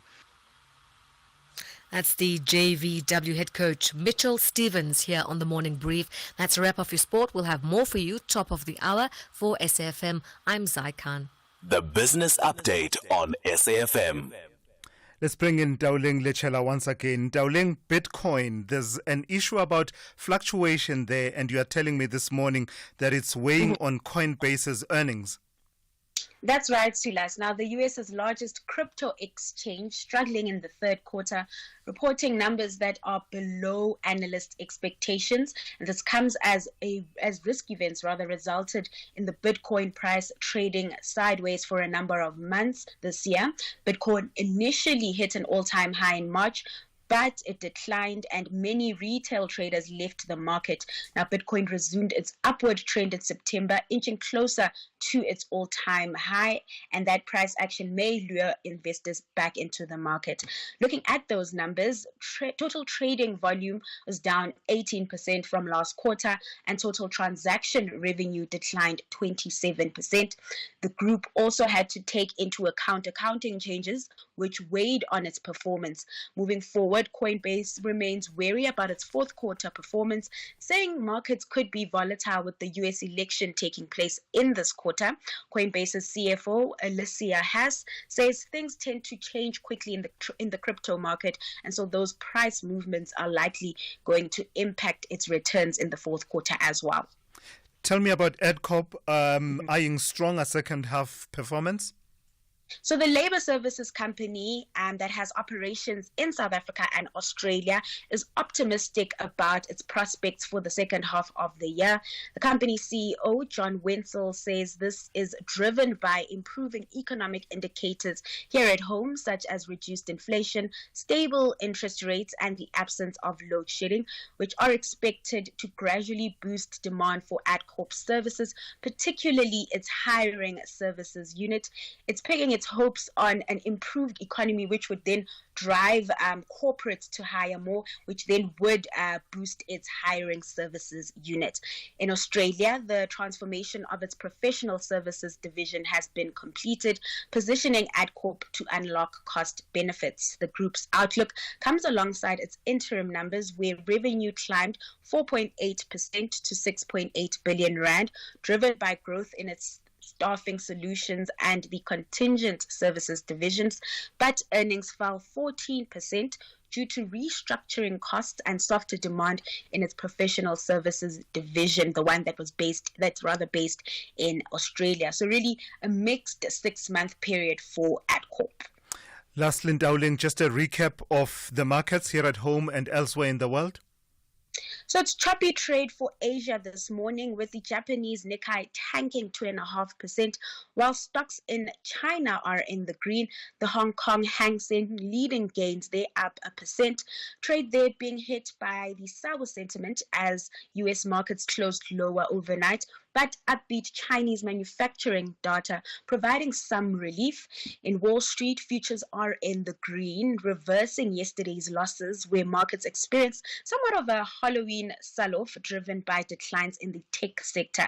And then back at home, that sell-off filtering through to the JSE, with the all-share closing 1.5% in the red in yesterday's trade. The rand, however, showing signs of a recovery, trading below the 1770 mark currently. It's sitting at 1762 rand to the dollar at the moment. All right, Dowling, thank you for that. Have yourself a great weekend. That's Dowling Lechela there. In fact, why am I saying goodbye? Dowling, we'll talk to you in the third hour of the show here on the Morning Brief, just before the resumption of trade on the JSE. Africa Update on SAFM. All right, lots going on. Among the stories that are developing this hour is the outcomes of the elections in Botswana, and we want to bring you a quick update on that before we go to our Africa Update in a moment. Let's speak to SABC News International Editor, Sophie Mkwena, who's been watching and monitoring that story for us. Good morning to you, Sophie. What's the latest that you can tell us from the tallying of the vote? It would seem winds of change are sweeping in Botswana. Indeed, Thulas, we are told that the opposition UDC is now leading in terms of the seats in parliament, and it is followed by another party, BCP, that is the opposition, and then you have BDF opposition. You'd recall BPF. It's a party that was started by President Ian Khaba the last election, but it didn't do well, and now it has been able to get seats in parliament. And the last party is the governing party, BDP, that is really, really trailing. It's such an embarrassment to Mokgweetsi Masisi, because as we speak to other people who are involved at the Tally Center, the UDC, the opposition of Boko, Advocate Duma Boko, has now 24 seats, and you have BCP with 8, BPF 5, BDP 1. You must have 33 seats, and you are still left with 24 seats. And the margins, when you look at how these parties are performing, there's no way BDP will recover. And clearly the opposition party is going to get more seats. If they don't get 33, clearly combined with BCP and BPF, they will be able to pull a government. But many are predicting that it is going to be a victory for UDC. All right, Sophie, so there's no pathway to victory at this point for, the party that has governed Botswana for the last 6 decades or so? No ways. They can't even form a coalition with opposition. There is just no way. And we expect President Mokgweetsi Masisi to address the media before 10 today. They had earlier indicated that it was going to be at 7:30, but we are still waiting. And I spoke to Duma Boko yesterday in the afternoon. He told me that in the morning already, when President Masisi realized that he has lost the local government, all the candidates of his party, majority of them had lost seats. And it was clear that the opposition is taking the local government. He did send him a message and saying to him all the best. And that was an indication that he could see that, the writing was on the wall. And I think now we expect him to make that announcement of handing over power. All right, Sophie, thank you for that update. That's SABC News international editor Sophie Mukwena there with an update, history unfolding right before our eyes in Botswana with winds of change sweeping there. Let's bring you the rest of your Africa update now with Advocate Sipho Mantula. Good morning to you, Raz. Let's pick up in Kenya then with you. The High Court in that country is giving the green light for a new deputy president to take over despite the challenge from the one who was impeached. Refresh your morning, Thulas, and jump to the listeners. Indeed, Thulas, what we are seeing in Kenya now is that the 3 High Court judges have given a leeway now to the swearing of the nominee, Kitore Kindika, as the vice president, now replacing Rigata Gaguchua, who was impeached and removed from office by a vote of more than 2/3 of legislators on the 17th of October. So one can see the moves that are happening in Kenya. Despite that, we've been touching on the former deputy vice president who has been going to the courts arguing for the unfair constitution of those judges, how they were being selected. But it seems things are moving at that level that it appears that there will be no the former deputy president and there will be a new nominee soon in Kenya. Tragedy in Zambia. Tell me about this mine collapse that has been fatal. Thulas, that was yesterday, and that came from one of the areas they call it Chingola. It's what you call a copper belt province. Now, what has happened there? It is the issue of negligence sometimes, Thulas, because this is not for the first time. Also in 2023, there were 30 informal miners who died at the same area. At some point, there were heavy rains, what you can call the landslides. But here, Thulas, they are not giving any indication. And the president of Zambia, Hakainde, has already said that it is unacceptable when you look at these disasters in the mining areas. And 8 people dead there and 1 missing after that mine collapse. Let's talk about Zimbabwe and China relations. There's a delegation from Zimbabwe that is currently in China. What's that about? Yes, this is a youth delegation coming from the members of parliament from the ruling party, also the ZANU-PF Youth League in China, Beijing. They started last month. Their mission is ending this coming Sunday, Thulas, on the 3rd of November. They are looking at exchange on youth level. Remember the FOCAC, Thulas, the Forum on China and Africa Cooperation. The Zimbabwean youth are engaging on what can benefit the youth of Zimbabwe as well as the youth of China. And that's how one can say the youth cultural diplomacy in action that we see from Harare as well as from Beijing. And lastly, in your historical archives, you are taking us back to 1 November 1974. What happened? I look at these 2 days, 1974, 1994, but I say 50 years ago, the then Kwatwa homeland received self-government status. And remember that it was under Kenneth Mopeli. It is bordering both Lesotho and KwaZulu-Natal, the former homeland of Kwatwa. But it became democratic when it was removed from this homeland status today in 1994. Hence it became part of the Free State. And that's how the history of the self-governing state and homeland Thulas, even the name Kwatwa Thulas has been controversial, how people have been giving us an ethology or the etymology of what does the word Kwatwa means. Is it a San language? Is it an African language? But it is important when you look at the self-governing state. Asante sana Thulas, that's what we're getting into the weekend. SAFM leading the conversation. Sipho, thank you for that. Have yourself a great weekend. That's Sipho Mantula there with your Africa update here on the Morning Brief. And we went on a water safari, and Mom spotted a hippo, and it said, "Grrr." There is a place where you can see wonder and the wild, with breathtaking scenery and endless landscapes. Enjoy good food and embrace great taste. And the next day we went to the Reed dance. I saw the maidens handing over reeds to the mighty Zulu king, and the Zulu warriors chanting, "Baye!" Explore all this and more in the magical Zulu Kingdom. This message is brought to you by KZN Tourism and Film Authority. Get ready for the biggest night in South African music. Tune in to SABC1 on the 2nd of November at 8 p.m. for the 30th South African Music Awards, celebrating our finest local talent. Catch the yellow carpet action from 6 p.m. and join us as we honor the legends and voices that shape our sound. For more info, visit samusicawards.co.za. Hashtag Less Noise, More Music. Hashtag Summer 30 in partnership with the SABC. The Reds have an assignment to demonstrate that their fans will never walk alone. But with 3 points in the bag against Brighton and Hove Albion. And the ball delivered, and here's Jones and scores! Curtis Jones gets there.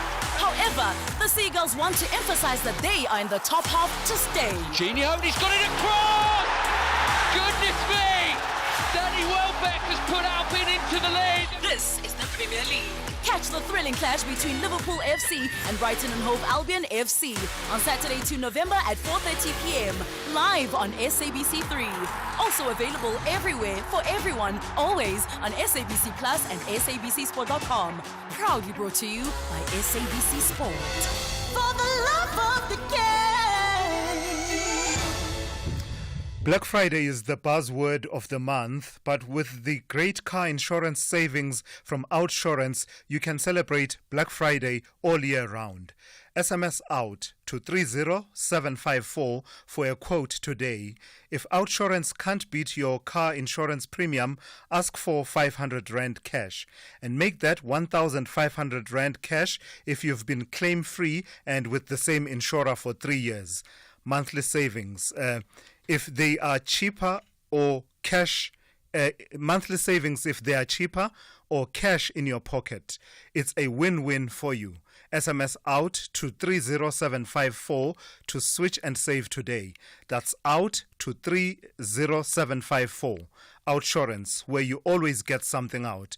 A licensed insurer and FSP. T's and C's online. SAFM. guiding you through the rush hour traffic.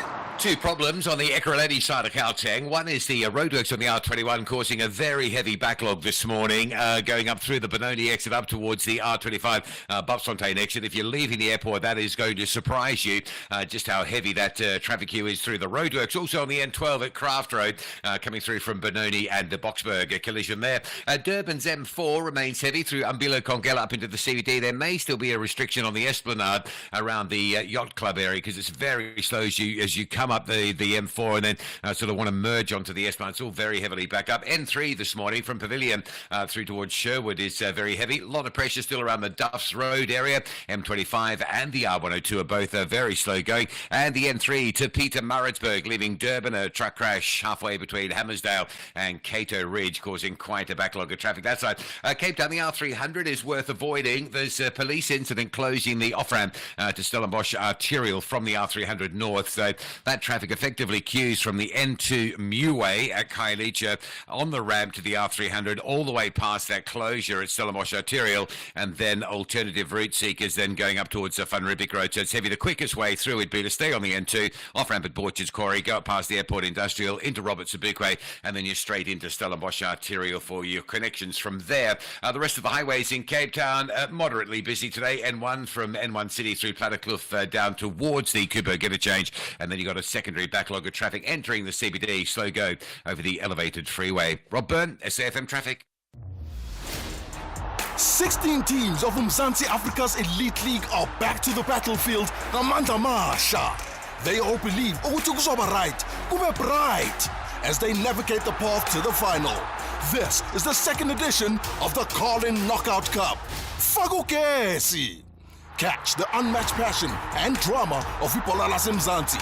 The Carlin Knockout Cup, live on SABC 1 and SABC radio stations. Also available everywhere for everyone, always on SABC Plus. Proudly brought to you by SABC Sport. For the love of the game.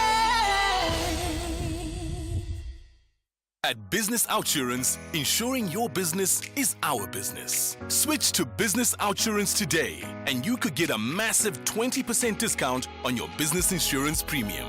Get affordable cover to protect your business against everyday risks. Get the best business insurance at the best price for your business. SMS quote to 43328. That's quote to 43328 to switch and save today. Licensed insurer and FSP. TCs and information online. Southern African Queens are back on the battlefield. 14 teams will tackle each other in the search of the ultimate glory. This is the Hollywood Bets COSAFA Women's Championship 2024. Witness the great contest by regional football queens from 22 October to 2 November 2024. Live on SABC Sport on DTT Channel 4. Also available everywhere for everyone, always on SABC Plus and SABCSport.com. For the love of the game. The South African government has implemented economic reforms to address challenges in energy, logistics, and the visa regime. The national rail policy is aimed at modernizing the rail sector, and the reduction of water use license backlogs has attracted 24.4 billion rands in investment. The recently gazetted visa system regime will attract critical skills and investment whilst boosting tourism to ignite the economy and enable job creation. These reforms demonstrate considerable progress in transforming South Africa's economy and addressing the binding constraints on growth. Building and transforming the economy. A message brought to you by Government Communications. Thulasizwe Simelane on SAFM. All right, let's turn our eyes to this story now. Operation Dudula has launched a pilot project to return spaza shops back to the hands of South Africans in the country's townships. This follows recent allegations that 6 children died after. This follows the death of the 6 children after they allegedly consumed snacks from a spaza shop believed to have been contaminated with poison. Let's bring into the conversation Zandile Dabula, who is president of Operation Dudula. Good morning to you, Ms. Dabula. Thank you for your time this morning. So how exactly are you going to ensure the return of ownership of spaza shops in townships to the hands of South Africans? Good morning to Thulasizwe and to the listeners at home. Thank you so much for having us today. So let us clarify the part that Operation Tutula is part of TIDE. So TIDE was launching and unveiling the reopening of spaza shops owned by foreign nationals. So let me give you a brief who TIDE is. TIDE is township, is Together in Defense of Township Economy. So this is an organization that is formed of multi-party structures. So Operation Tutula is part MKVA, that's your military veteran, war veterans, MK Party, there's Patriotic Alliance. We also have your local business associations such as Ekasi Federation, United Business Soweto Association, and also the informal traders that is led by women. So this is a collaboration of all the patriotic organizations that said enough is enough, we need to make a plan. So we went as far as negotiating with departments, but in also corporates.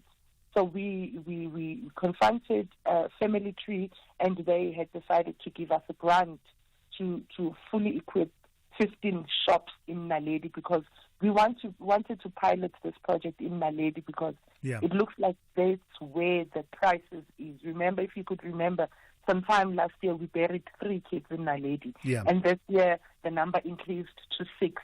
So it means there is a serious crisis, and we thought, you know what, the only way of dealing with this thing, if you could recall that Operation Tutula has been removing these foreign-owned spaza shops in our township, but they keep coming back. So we came with the solution to say that rather than leaving a vacuum, we need to start replacing them. And, you know, it's not just about removing and replacing, but also taking ownership of the township economy, bringing it back. So how big is this grant? How big is this grant, and what will you do with it? Okay, so this grant, let's also be clear that the grant is only for this 15. It's 15,000 Rand worth of stock, renovation to your store, and also training provided. You'll also get your tills and all that, they call them a point of sales. So that's a package, but that's only the 15. Going forward, there is a program called Umnotho Fund, where South Africans that want to be entrepreneurs or interested parties, you know, we've got Mama that used to own these spaza shops, but they had to close down because competition was way too high for them. So they can go there and apply. You know, there's the criteria, especially the credit criteria, and we managed to make sure that it's been relaxed because that's where the red tape was. So people can go and apply and get loans so that they can be able to continue with their businesses. All right, thank you for that. That's Zandile Dabula, who is the president of Operation Tutula. They're talking to us about the initiative they are taking to restore ownership by South Africans of spaza shops. And that brings us to 8 a.m. Let's check in with Mudupi Makhalemele with the latest news. Essential cover from Outsurance pays out claims in cash, allowing you to choose your own panel beater. SMS CAR to 43187 now.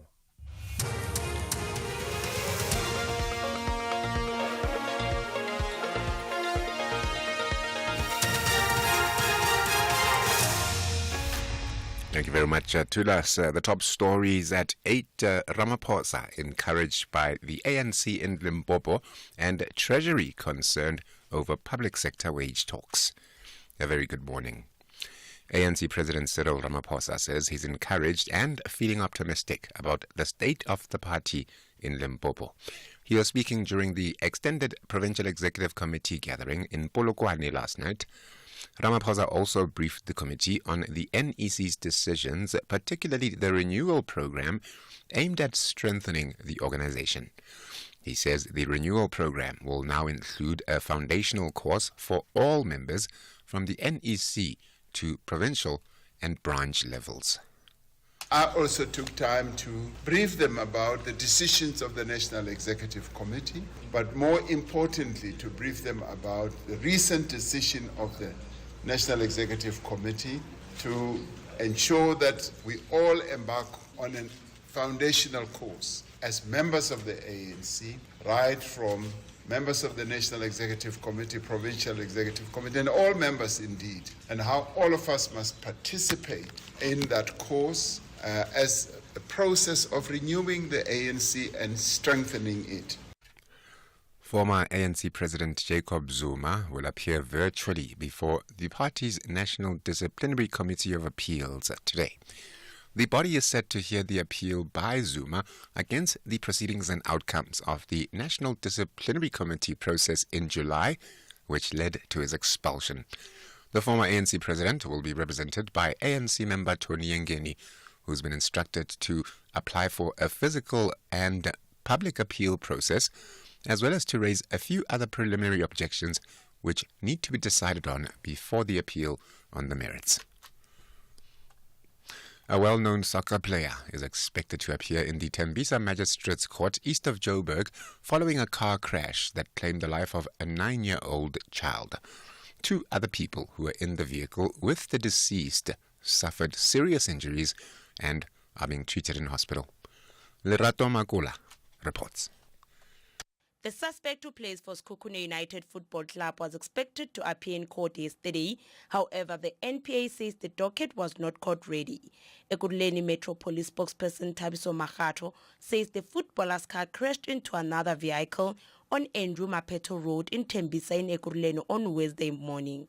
A female motorist and a 13-year-old who were in the car with the deceased suffered injuries. Makgato says a case of culpable homicide, reckless and negligent driving and fleeing the scene of the accident has been opened. Lerato Makula, SABC News in Johannesburg. The decision of the Director of Public Prosecutions has been finalized in the corruption case of former Cabinet Minister Zizi Kodwa and his co-accused ex-EOH executive Jahan McKay. The pair made representations to have their charges dropped. They will hear the outcome of the representations when they appear in the Palm Ridge Magistrates Court today. The former minister is charged with violating the Prevention and Combating of Corrupt Activities Act and the Prevention of Organized Crimes Act for allegedly soliciting bribes worth 1.7 million rand in exchange for government kickbacks from McKay. Uncertainty around the final figure the unions will settle on in the latest round of public sector wage talks could present a risk to the country's fiscal outlook. This is according to the National Treasury. Led by Finance Minister Enoch Godongwana, Treasury briefed Parliament following the delivery of the midterm budget policy statement on Wednesday. During his speech, Godongwana also announced that the government is offering early retirement to some 30,000 public servants in an effort to reduce the wage bill. Treasury DG Duncan Peters says to deal with any unforeseen occurrences, Treasury plans to increase the contingency reserve. Whether it's the wage bill or any other spending pressures that are unforeseen, what we have done as part of this fiscal framework is to slightly increase the contingency reserve. This is about the point that members have been asking about the disasters and our ability to cater for disasters going forward. So if you look at the path of the contingency reserve, it has been increased. It was 5 billion this year. It's been increased to over 7 billion, and it reaches close to 20 billion in the outer year. And opposition parties in Botswana are likely going to cause a major upset when the election results are announced. The governing party, the Botswana Democratic Party, has lost support in its constituencies.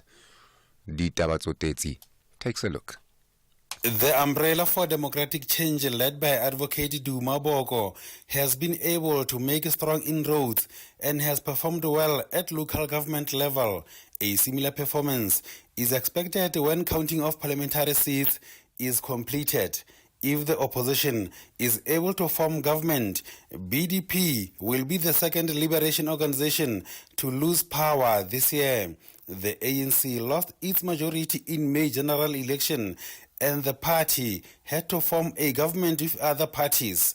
Ditaba Tsotetsi, SABC News. The top story at 8, ANC President Cyril Ramaphosa says he's encouraged and feeling optimistic about the state of the party in Limpopo. Headlines at past for SAFM News. Kimudupi Makhalemele.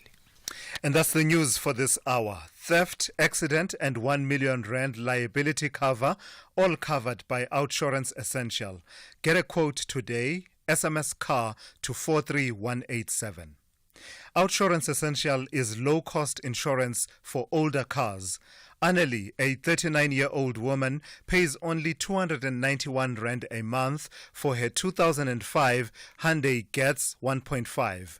With Outsurance Essential, accident claims are paid in cash, so you can choose the panel beater you want to use.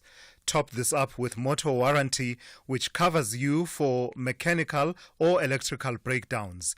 Get saving with Outsurance Essential for unfinanced cars older than 5 years and valued at less than 130,000 Rand. SMS CAR to 43187. That's CAR to 43187 today. Licensed insurer and FSP. T's, C's and information online. SAFM, guiding you through the rush hour traffic. Just headed to Cape Town, a reminder of the crime scene that's unfolded this morning. R300 going north, ramp to Stellenbosch Arterial Road is closed. Now, it's an enormous backlog that starts on the N2 inbound around Meway.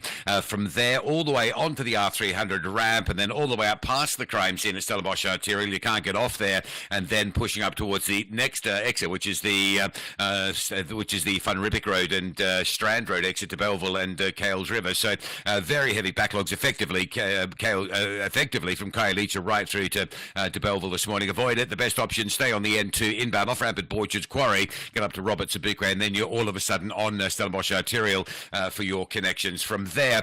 Durban's M4 Southern Freeway heavy this morning. The roadworks continue taking a lane out on the Esplanade. That's why it's so busy. A queue on the M4 to turn onto the embankment. N3 between Spaghetti Junction and Sherwood, busy but starting to ease. And that truck crash between Hammersdale and Cato Ridge still there. Quite a long queue on your way through to Pietermaritzburg. Joburg side, the R21 is the standout highway this morning with a crash, with roadworks up by the R23 Benoni exit, still heavy from as far back as the Benoni exit. Rob Byrne, SAFM Traffic. Very good morning to you in your SFM Sports headlines. Soccer action from last night. Stellenbosch FC edging Maruma Gallants 1-0. It was an absolutely tense showdown. And we also have cricket. Heinrich Klaasen retained by the Sunrisers Hyderabad for more than 48 million Rand. Details around 8:30.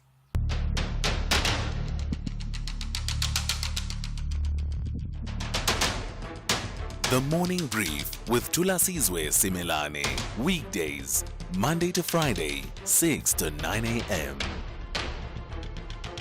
The Morning Brief with Thulasizwe Simelane. Weekdays, Monday to Friday, 6 to 9 a.m. 8:10 on this Friday. Good morning, South Africa. This is the Morning Brief, and I'm Thulasizwe Simelane, and I'm here to deliver it to you. I realize that we have lit a number of fuses and set off a number of conversations in the last 2 hours, but what we've not done diligently is to engage you in conversation, and we are going to do right by you in this hour and take your calls on the number 086 000 2032, as well as your WhatsApp voice notes on 061-410-4107. There have been, as I say, a number of conversations we've had in the last 2 hours. Among them, the focus on what came out of the medium-term budget policy statement, particularly regarding the question of whether or not the 370 Rand social relief of distress grant would be made permanent and whether there would be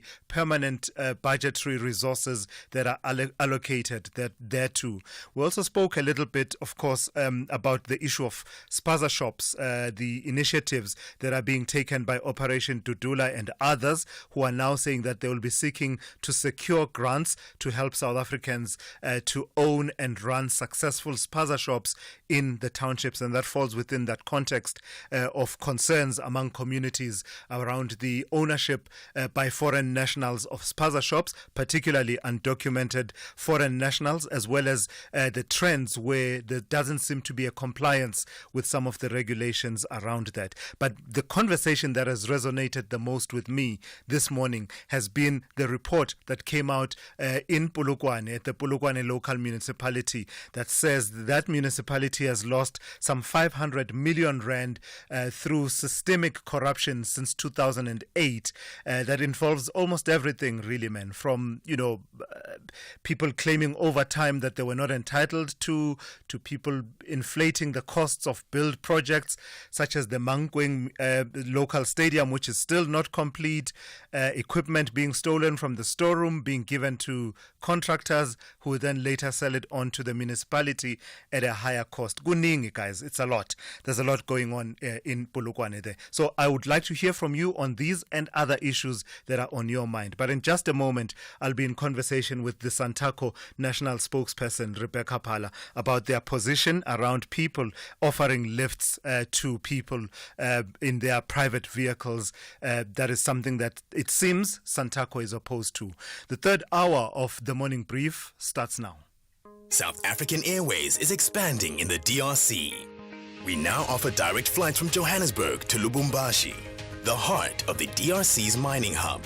Our convenient arrival time allows seamless connections to key regions like Ndola and the Copper Belt, opening up new growth opportunities.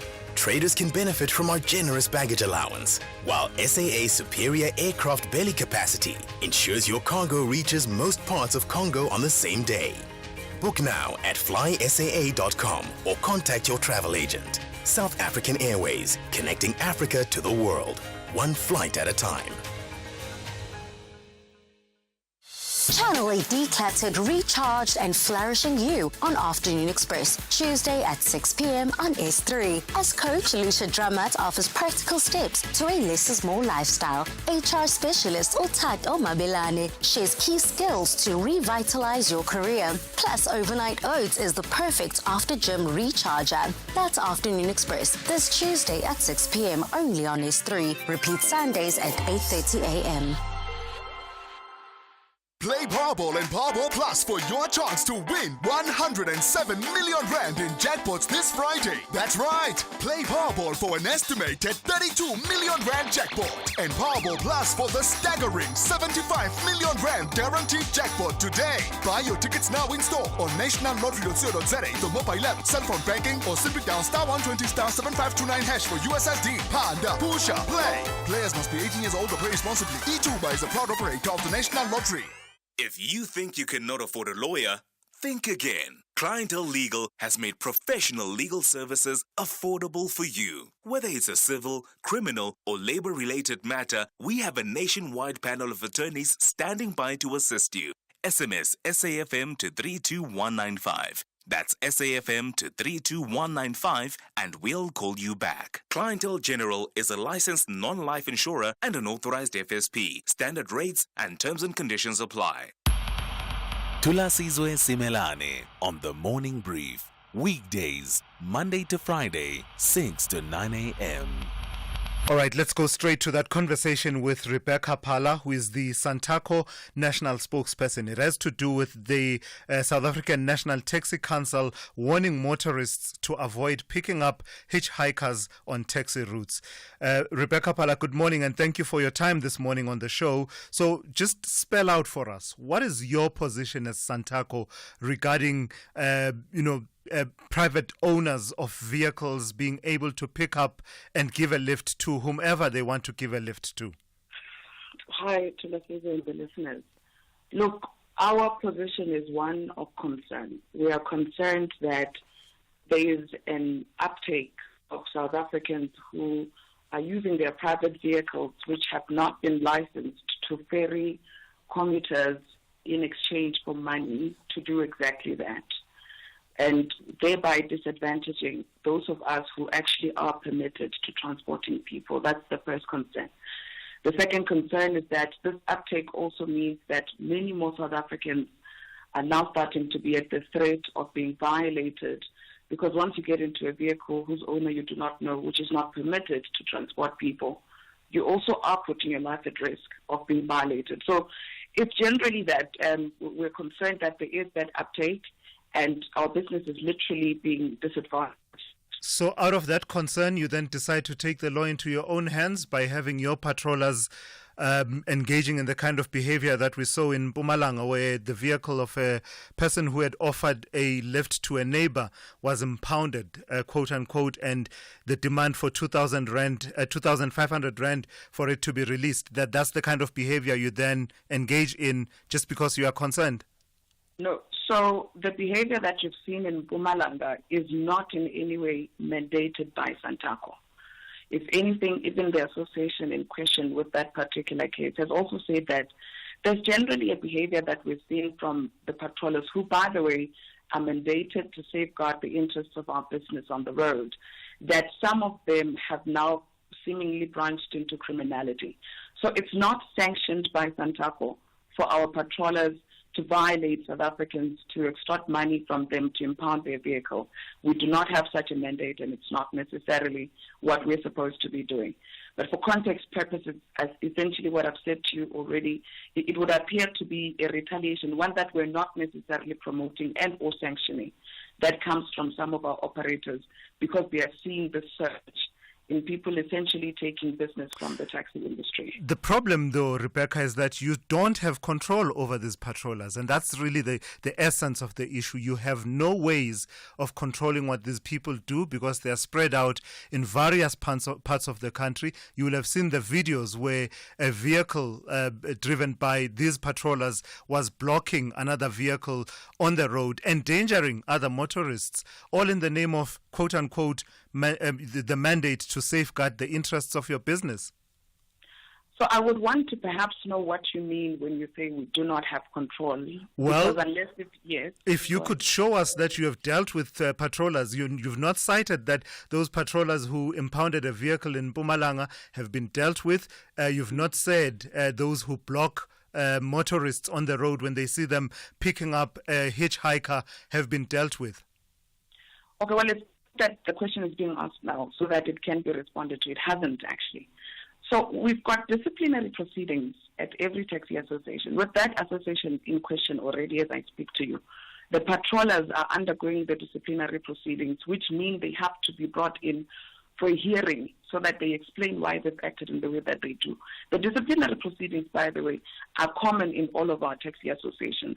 And then there are many sanctions that get to be undertaken there, inclusive of suspension of the said members, inclusive of, in some cases, their membership being revoked if they are found to continue to behave in that way. But there's an aspect to this, Thulasizwe. Once people are found to be violating civilians, there is also an aspect of criminality in that, right? Which, as a council that solidly is in the business of transporting people, we do not have a mandate over. Hence, in some of the communication we've been issuing out is, whilst we will undertake the disciplinary proceedings on our part, we also encourage South Africans to also entrust in law enforcement, to also do their bit, because once people are violated on the road, we can obviously, on our part, make sure that these that are found to be doing this in our name are being brought to book in following these disciplinary proceedings. Criminality, however, also needs to be brought to the attention of law enforcement, there where justice will certainly be achieved. Hold on a second there, Rebecca. Let's take a quick call from Comrade, who is in Emalahleni. Good morning to you, Comrade. You want to weigh in on this conversation we're having with Santaco? Yes, I would like to. Thank you for taking my call. Look, to the representative of Santaco, these associations fall under Santaco, but they're not addressing what they are doing, the injustice they're doing to the communities. However, there's another thing that I need you to address. The taxi associations, they're now hiring Inkabi to deal with people who are giving people rights and to deal with each other. That subject needs to be also put into the Santaco. It is that they are hiring Inkabi for each other and also to control their business. Can maybe she respond to that one? Rebecca, your response to that? Look, it's an assertion.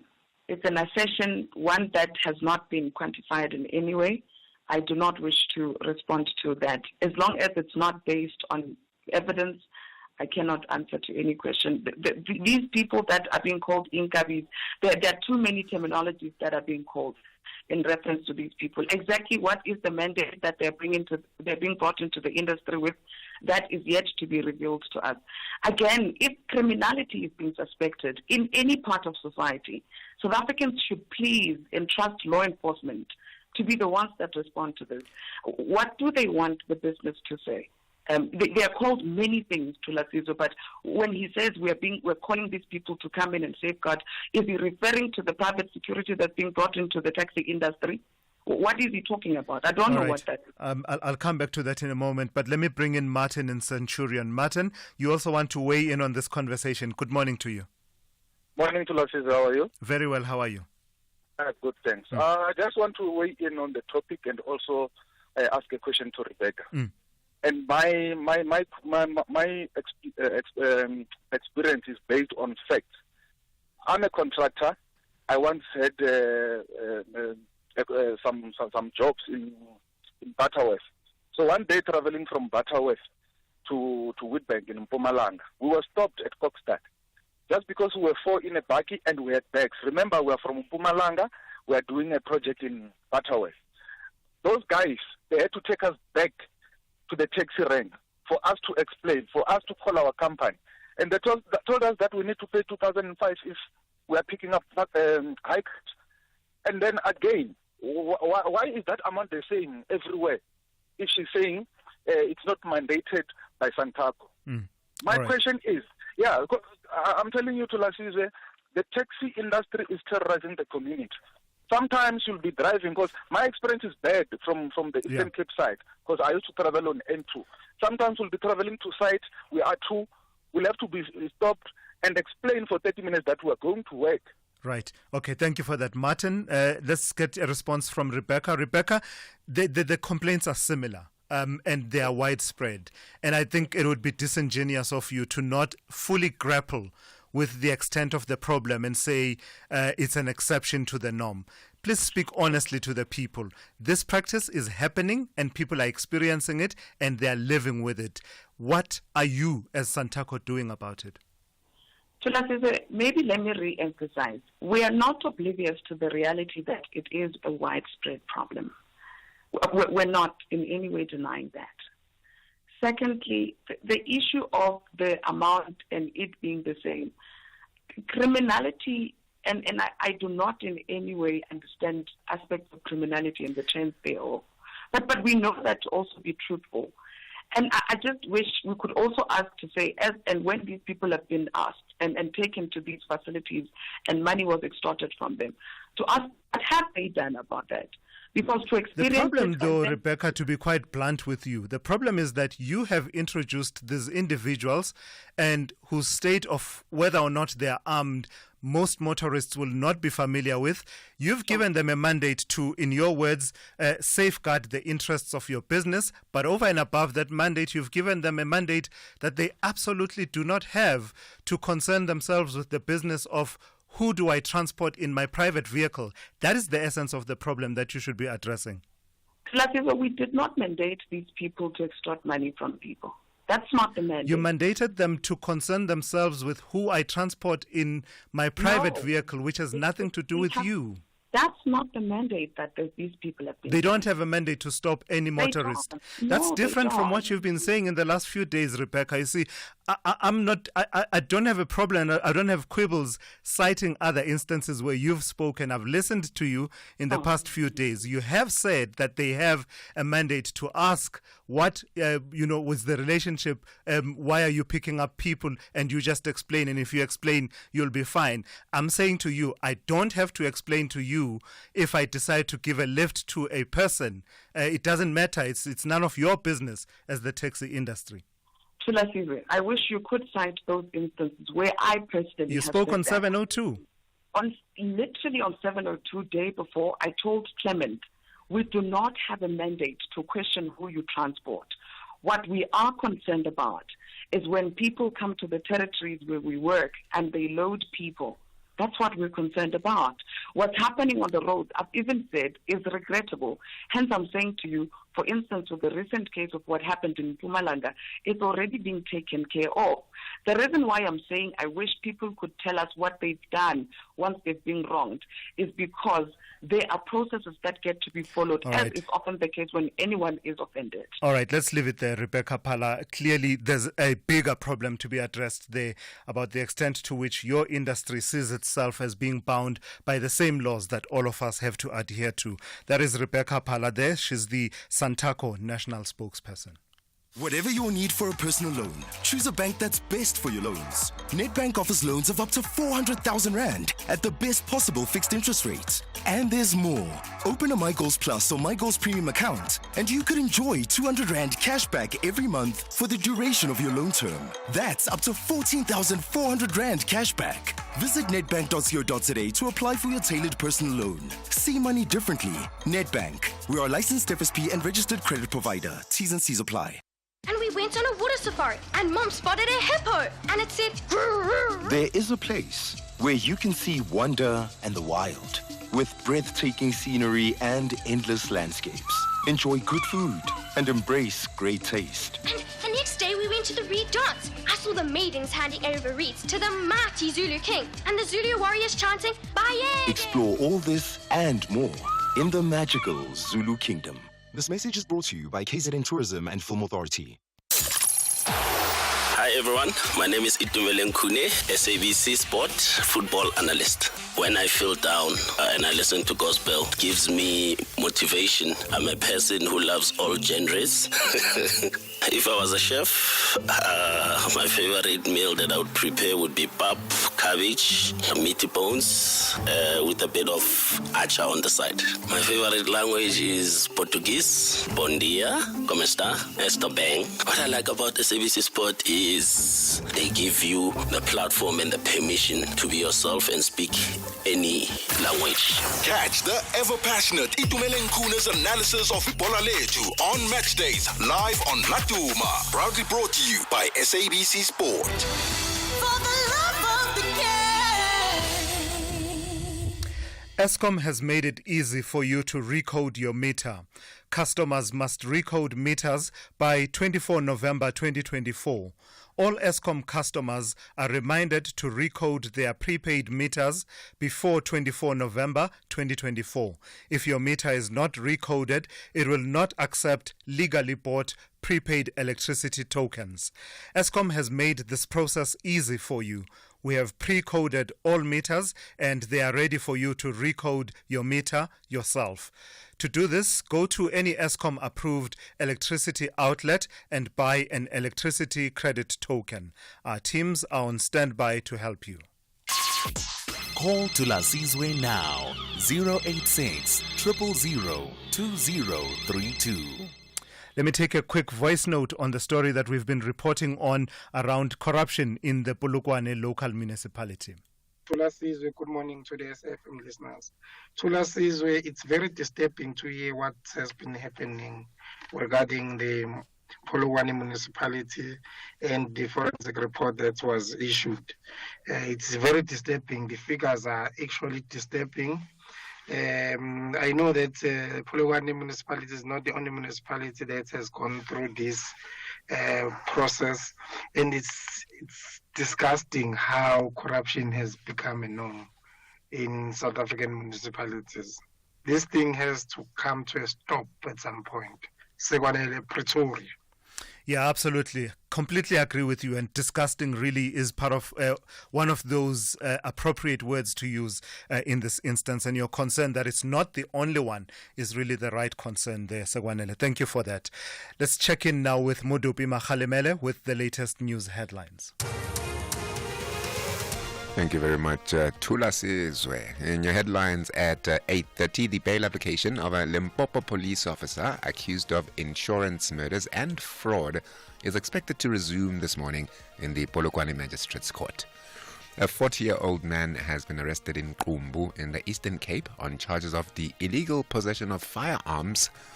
And ANC President Cyril Ramaphosa says he's encouraged and feeling optimistic about the state of the party in Limpopo. And those are your headlines. A full news update at 9. SAFM, guiding you through the rush hour traffic. And 12 and hour 24 routes coming into Giluli is looking slow now. If you're arriving in from either the airport or you're driving in from Benoni and Boxway, closer to get to Giluli, heavier it gets. Bit of pressure on the Mike 1 South, Buccleuch down to around Marlborough Drive.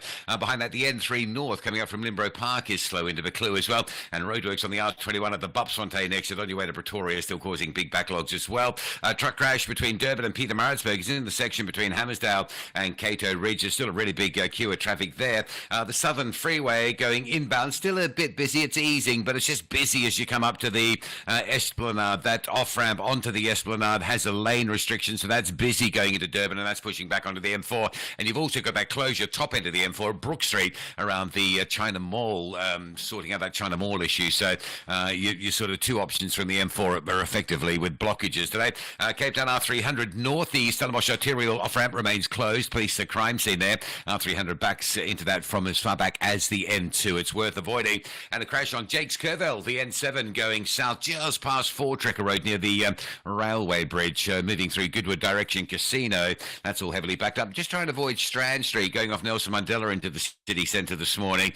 Police are conducting an eviction operation there, right near the castle sort of area, so there are some lane closures. Use Herzog Boulevard perhaps as the alternative off-ramp. Rob Byrne, SAFM Traffic. This is SAFM Sport with Zai Khan. Hey Zai, good morning once again. The name Marumo may mean spears, but it seems Stellenbosch were the ones doing the stabbing in this tense showdown.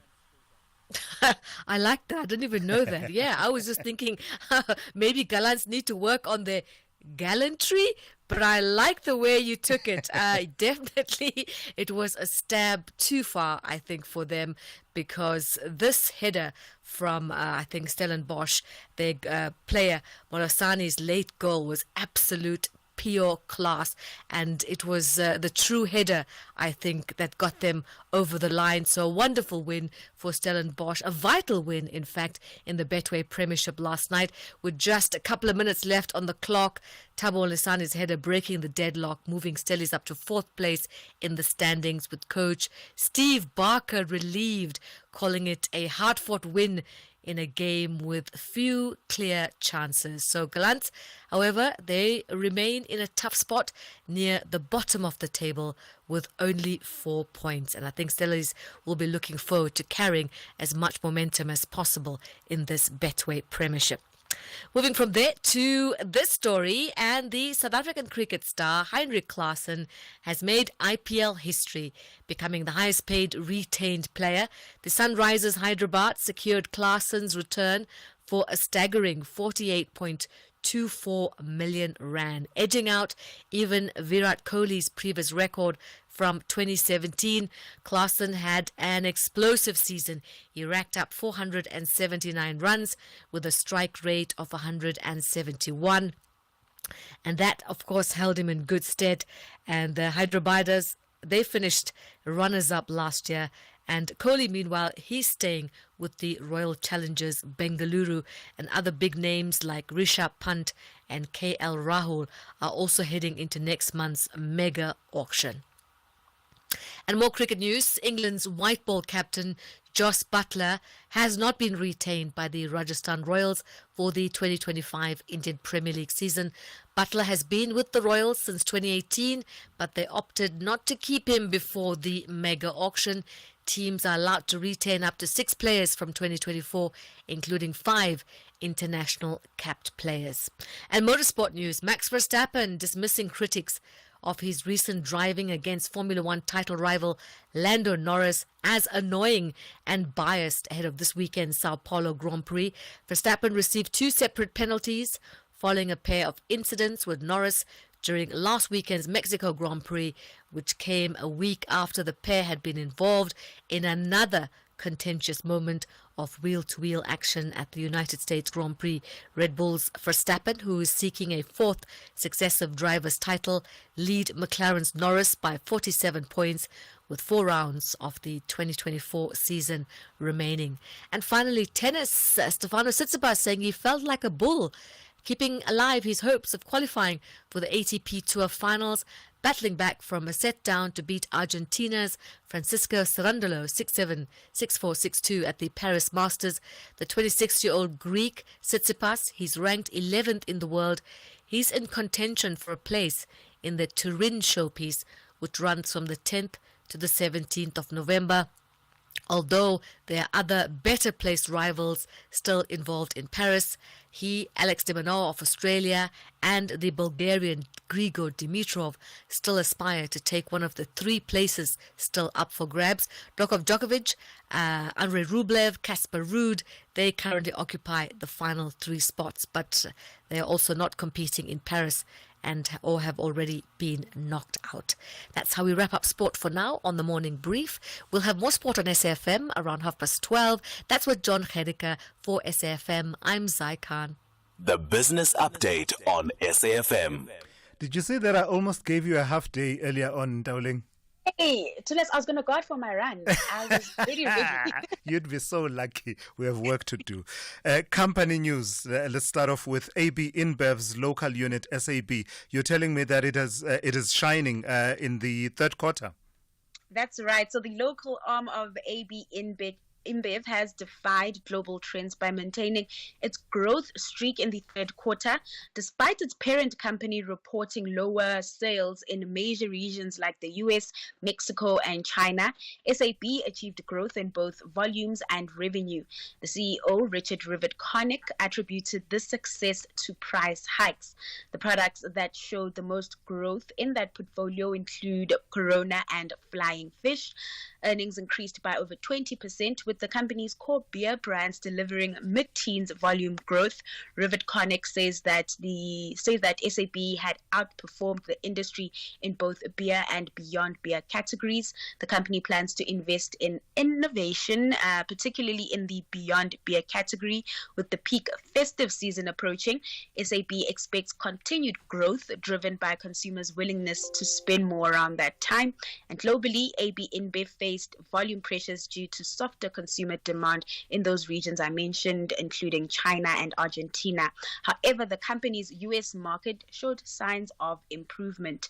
Rival Heineken reported earnings a few weeks ago. We spoke about that, and they're also facing similar issues, especially in China, where demand is softer. Its SA arm, however, faring well, similar to AB InBev. In M&A activity, the Novus Media 24 deal has the thumbs up from the competition authorities.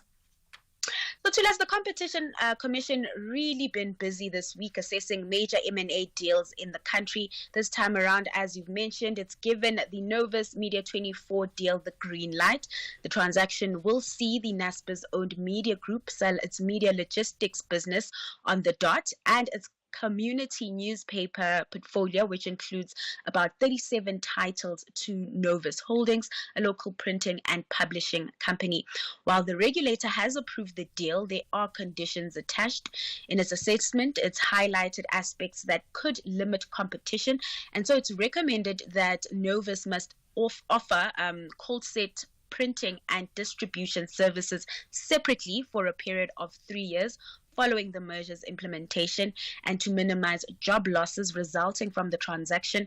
The Commission says that the merging parties shouldn't retrench any employees as a direct result of the merger for 3 years. The acquisition is currently underway, with Novus collaborating closely with local newspaper publishers to ensure uninterrupted publishing activities. Now, this deal comes at a time where Media 24 strengthens its digital push, which has put jobs on the line. As announced earlier this year, Media 24 is closing print editions of 5 newspapers, including Build, Report, City Press, Daily Sun, and Soccer Laduma, while transitioning 3 of those brands into digital-only brands. Lastly, Dowling, ahead of the resumption of trade in the JSE, what kind of a Friday are we looking at? And also just checking in on the other markets, the US and Asia. So local markets are set to start the day on a mixed note, reversing some of yesterday's losses. Trade will probably still be choppy as investors count down to the US election. On the currency front, the rand kicking off the new month stronger following the lows it hit in October. The local unit is currently sitting at 17.62 to the dollar. In Wall Street, futures are in the green. Traders there digesting some inflation numbers and tech earnings. And then over in Asia, those stocks on track to end the week mostly in the red, despite the upbeat manufacturing data we got out from China this morning. All right, thank you for that. Now I can say, have yourself a great Friday and enjoy your weekend. That's Ntauleng Lechela. She's been keeping you updated on all things to do with business, the economy, as well as market updates throughout the last 3 hours here on the Morning Brief. We definitely know what good insurance is. Our insurance don't delay when it comes to any claims. If something happens to one of our vehicles on the road, service delivery is the main thing. They make sure that you are a satisfied customer from the beginning to the end. It's definitely a win-win with our insurance. Switch to Business Outsurance today, and you could get a massive 20% discount on your business insurance premium. SMS quote to 43328. That's quote to 43328 to switch and save today. Licensed insurer and FSP. TCs and information online. Play Powerball and Powerball Plus for your chance to win 107 million rand in jackpots this Friday. That's right. Play Powerball for an estimated 32 million rand jackpot and Powerball Plus for the staggering 75 million rand guaranteed jackpot today. Buy your tickets now in store on nationallottery.co.za, the mobile app, cell phone banking, or simply dial *120 *7529# for USSD. Panda, Pusha, play. Players must be 18 years old or play responsibly. eTuba is a proud operator of the National Lottery. Across South Africa, online and on radio. SAFM, let's talk. At 18 minutes to 9, let's go to this story now. A step towards the potential recognition of Diwali as a public holiday was made recently after the Department of Home Affairs responded positively to a non-profit organization's request. The department's reply came after the Survival Center, a non-profit organization based in Phoenix in KwaZulu-Natal, applied for fairer representation of public holidays in the country.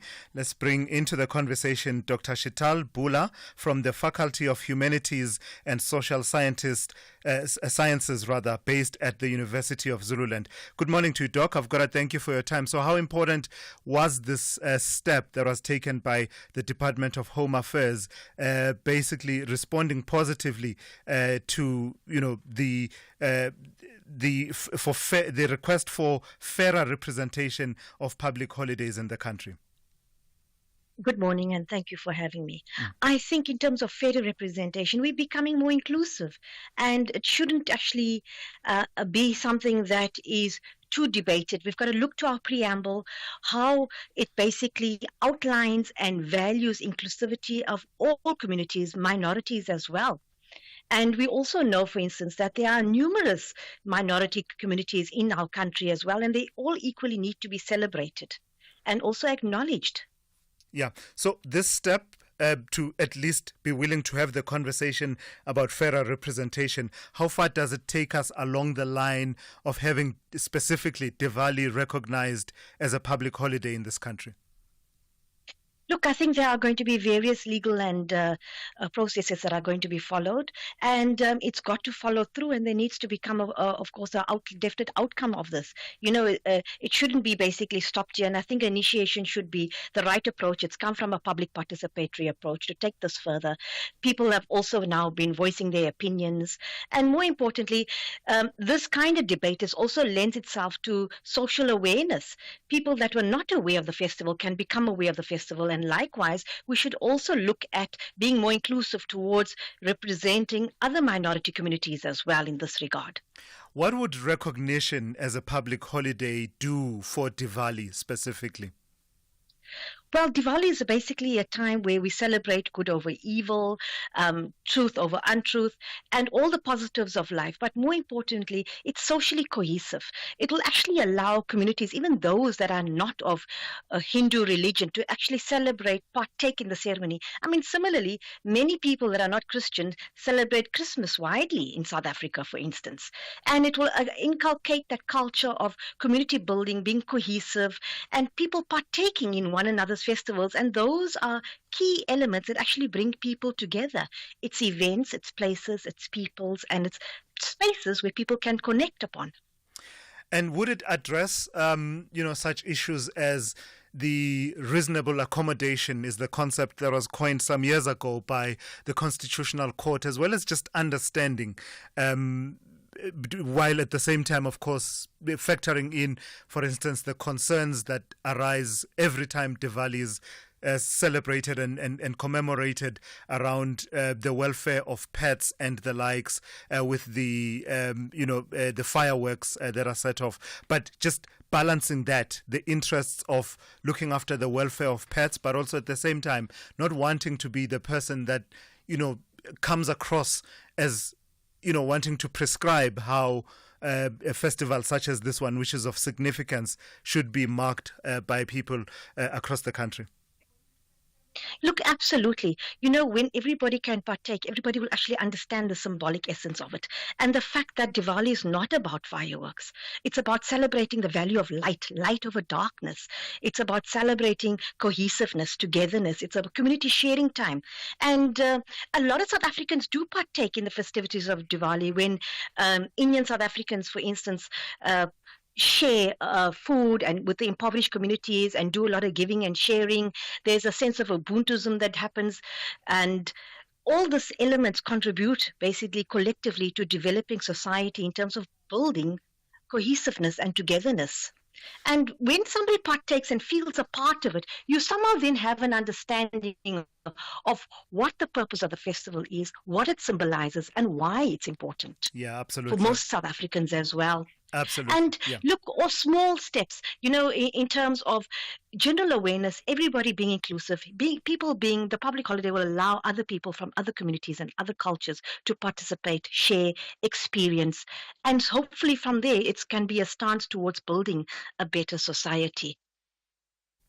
All right, I've got and to look, the reality is, the ripple effect of having a cohesive society is higher productivity levels. It's better development for all. So there's big, wide spectrum benefits in the long term. 100%. Thank you for your time this morning, Dr. Shital Bula, from the Faculty of Humanities and Social Sciences, based at the University of Zululand.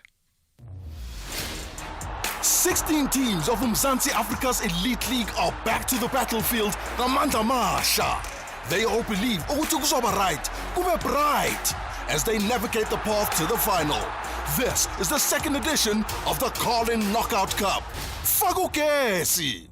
Catch the unmatched passion and drama of Ibola Mzansi, the Carlin Knockout Cup, live on SABC 1 and SABC radio stations. Also available everywhere for everyone, always on SABC Plus. Proudly brought to you by SABC Sport. For the love of the game. Did you know the Passenger Rail Agency of South Africa is reopening passenger rail lines that were severely affected by infrastructure damage and cable theft?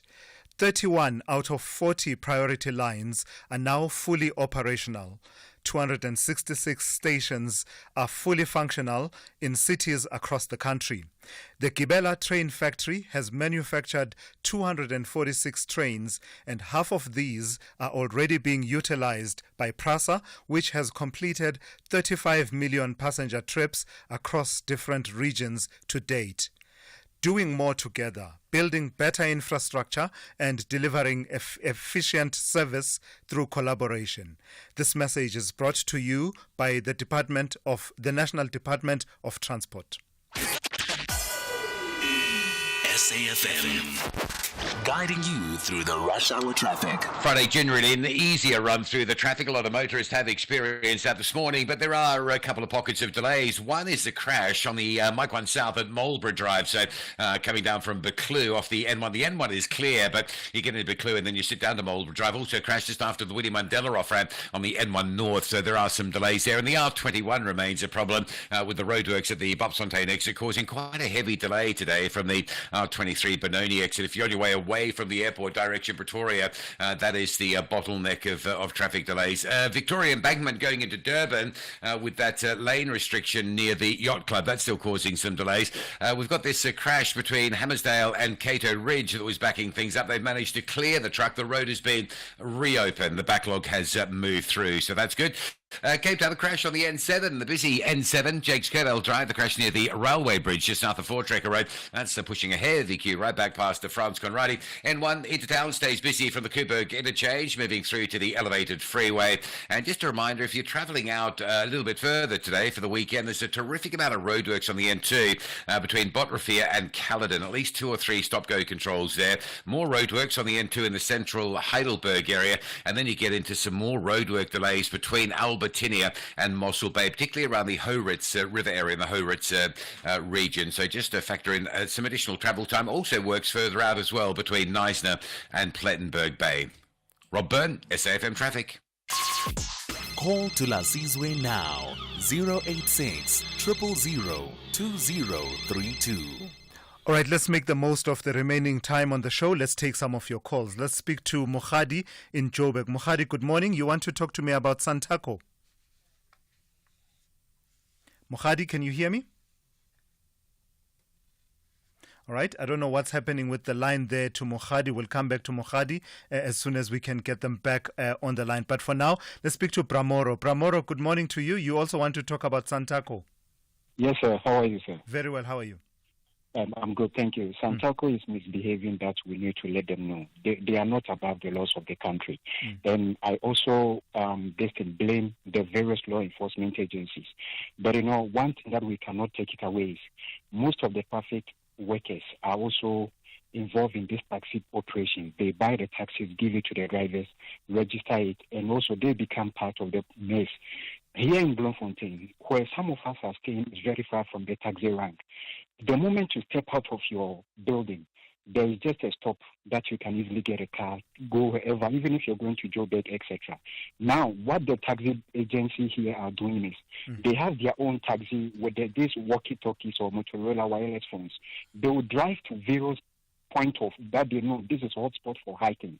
They will stand there. Whenever you pick someone, they just automatically arrest you. Even in the front view of the traffic cops, the traffic cops don't even intervene. They don't do anything because they are shareholders of this industry. Maybe the government should just make an announcement and tell us that Santaco is now managing traffic operations in the country. We no longer have traffic department of traffic. Santaco is in charge because it becomes lawlessness which affects each and everyone. This is why we have these construction mafias unable to resolve these petty issues. Thank you Enjoy for that, your weekend, Bramoro. sir. Thank you. You too, Bramoro. I'll tell you in a moment what the Eastern Cape in particular has done along the lines of what Bramoro is raising. But for now, let me take a call from Mohadi in Joburg. Mohadi, good morning. You also want to talk about Santaco? Yes, morning, Thulasizwe.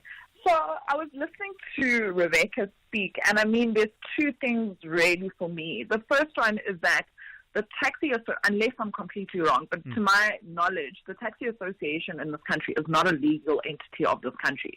So they have no right whatsoever to stop South Africans using any modes of transport besides taxis. They have no right whatsoever. But the other thing is that she mentioned that as the taxi association, they're worried about the safeguarding of South Africans. But, I mean, on a daily basis, we see taxi drivers risking the lives of South Africans. They don't abide to any of the laws. They are constantly skipping traffic lights. They're constantly driving in the yellow lanes. Often we see on the news accidents which have claimed the lives of like at least 16 people. And this is not once a year that we're seeing it happen. We're witnessing this on a day-to-day basis.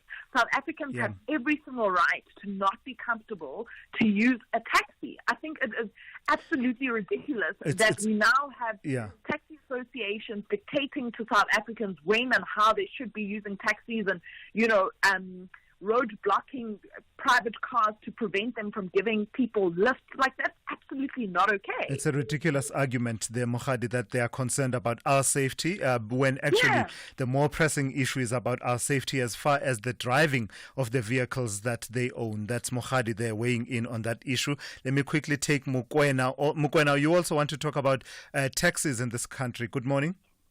Good morning, Thulasizwe.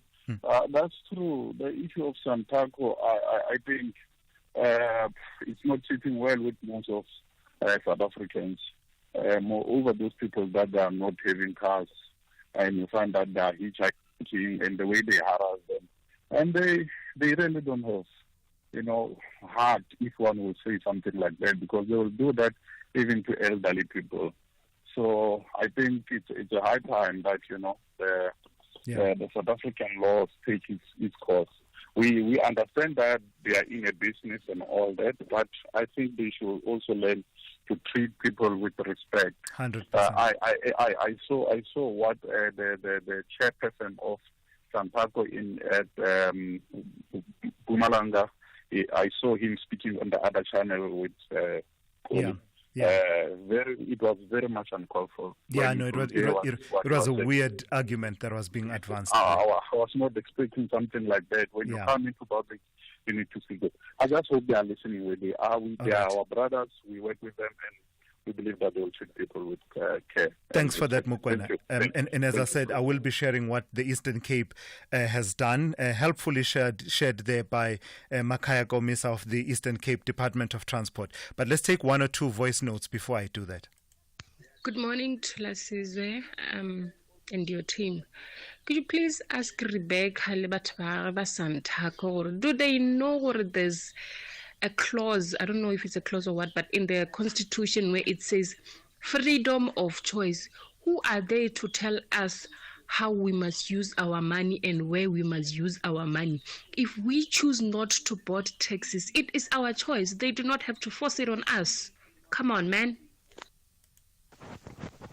Good morning to you and to the listeners and your guest. You're speaking to Andrew from Soshankuve. I'm an e-hailing driver, my man. These people are so horrible people that I can tell you for sure. We don't pick up at Soshankuve Crossing Mall, Central City, Hebron Mall, all over. You can't even just try to request you yourself, my man. Request a Bolt to Bosman Taxi Rank. My man, they ban your car. They taking our cars, man. We had to pay. The police are doing nothing. Then these guys, they've got an have to come on radio and tell us that they've been doing this for the rest of their lives because they know nobody's going to touch them. I don't know what is our government doing about this, my man. Thank you. Yeah, so speaking about what government is doing, let me tell you what Makaya Gomisa of the Department of Transport in the Eastern Cape helpfully sending me a message on the sidelines and basically just sharing with me that there was a gazette that was issued by that provincial government that is very clear in no uncertain terms by the MEC Xolile Nqatha, basically saying that no person purporting to be traffic inspectors in the province in terms of that section of the National Land Transport Act should stop vehicles and purport to perform the functions of inspectors. No unauthorized person must impound vehicles, etc., etc., and it creates certain offences and a punishment for those offences. And I wonder if other provinces have similar provisions, and as well as the national government in terms of enforcing its own laws. Very quickly before I go, Sillo in Mokopane, you want to talk about the Polokwane municipality? I was listening to you when you introduced this morning about your I forgot the word. It's like you were you're not sure. I forgot that word you used, but the corruption in this country, we are used to it. To us, it is a norm, and whatever you were shocked.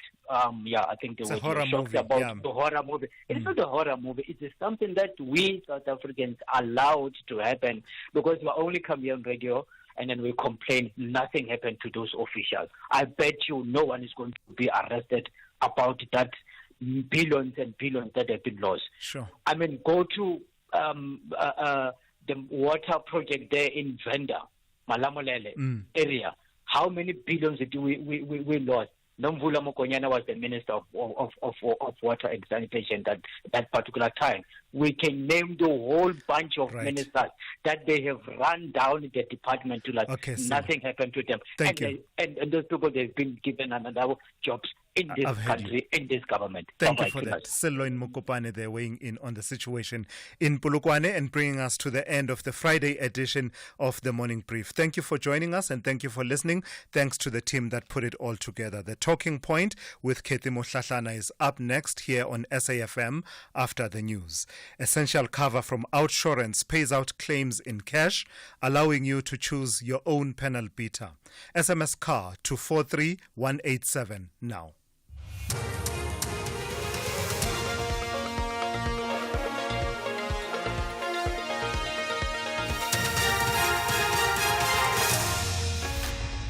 The top stories at 9 o'clock. Insurance fraud murder accused continues a bail hearing, and Ramaphosa encouraged by the ANC in Limpopo.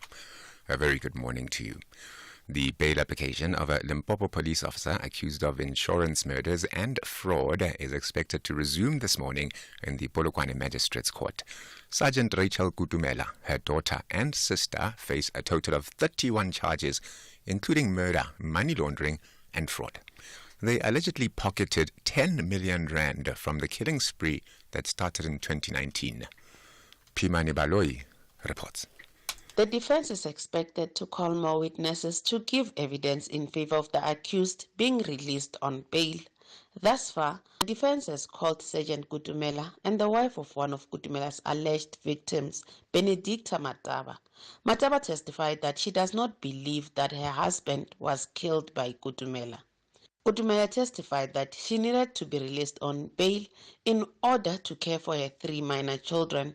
The bail hearing started on Wednesday. The lead investigator in the Senzo Meiwa murder case, Bongani Gininda, says accused number 5 made contact with Kelly Kumalo on the night in question. Kumalo was the then Bafana Bafana captain's girlfriend at the time of his death. She's been fingered by 2 of the accused in their confession statements as the alleged mastermind behind the murder. 5 accused are on trial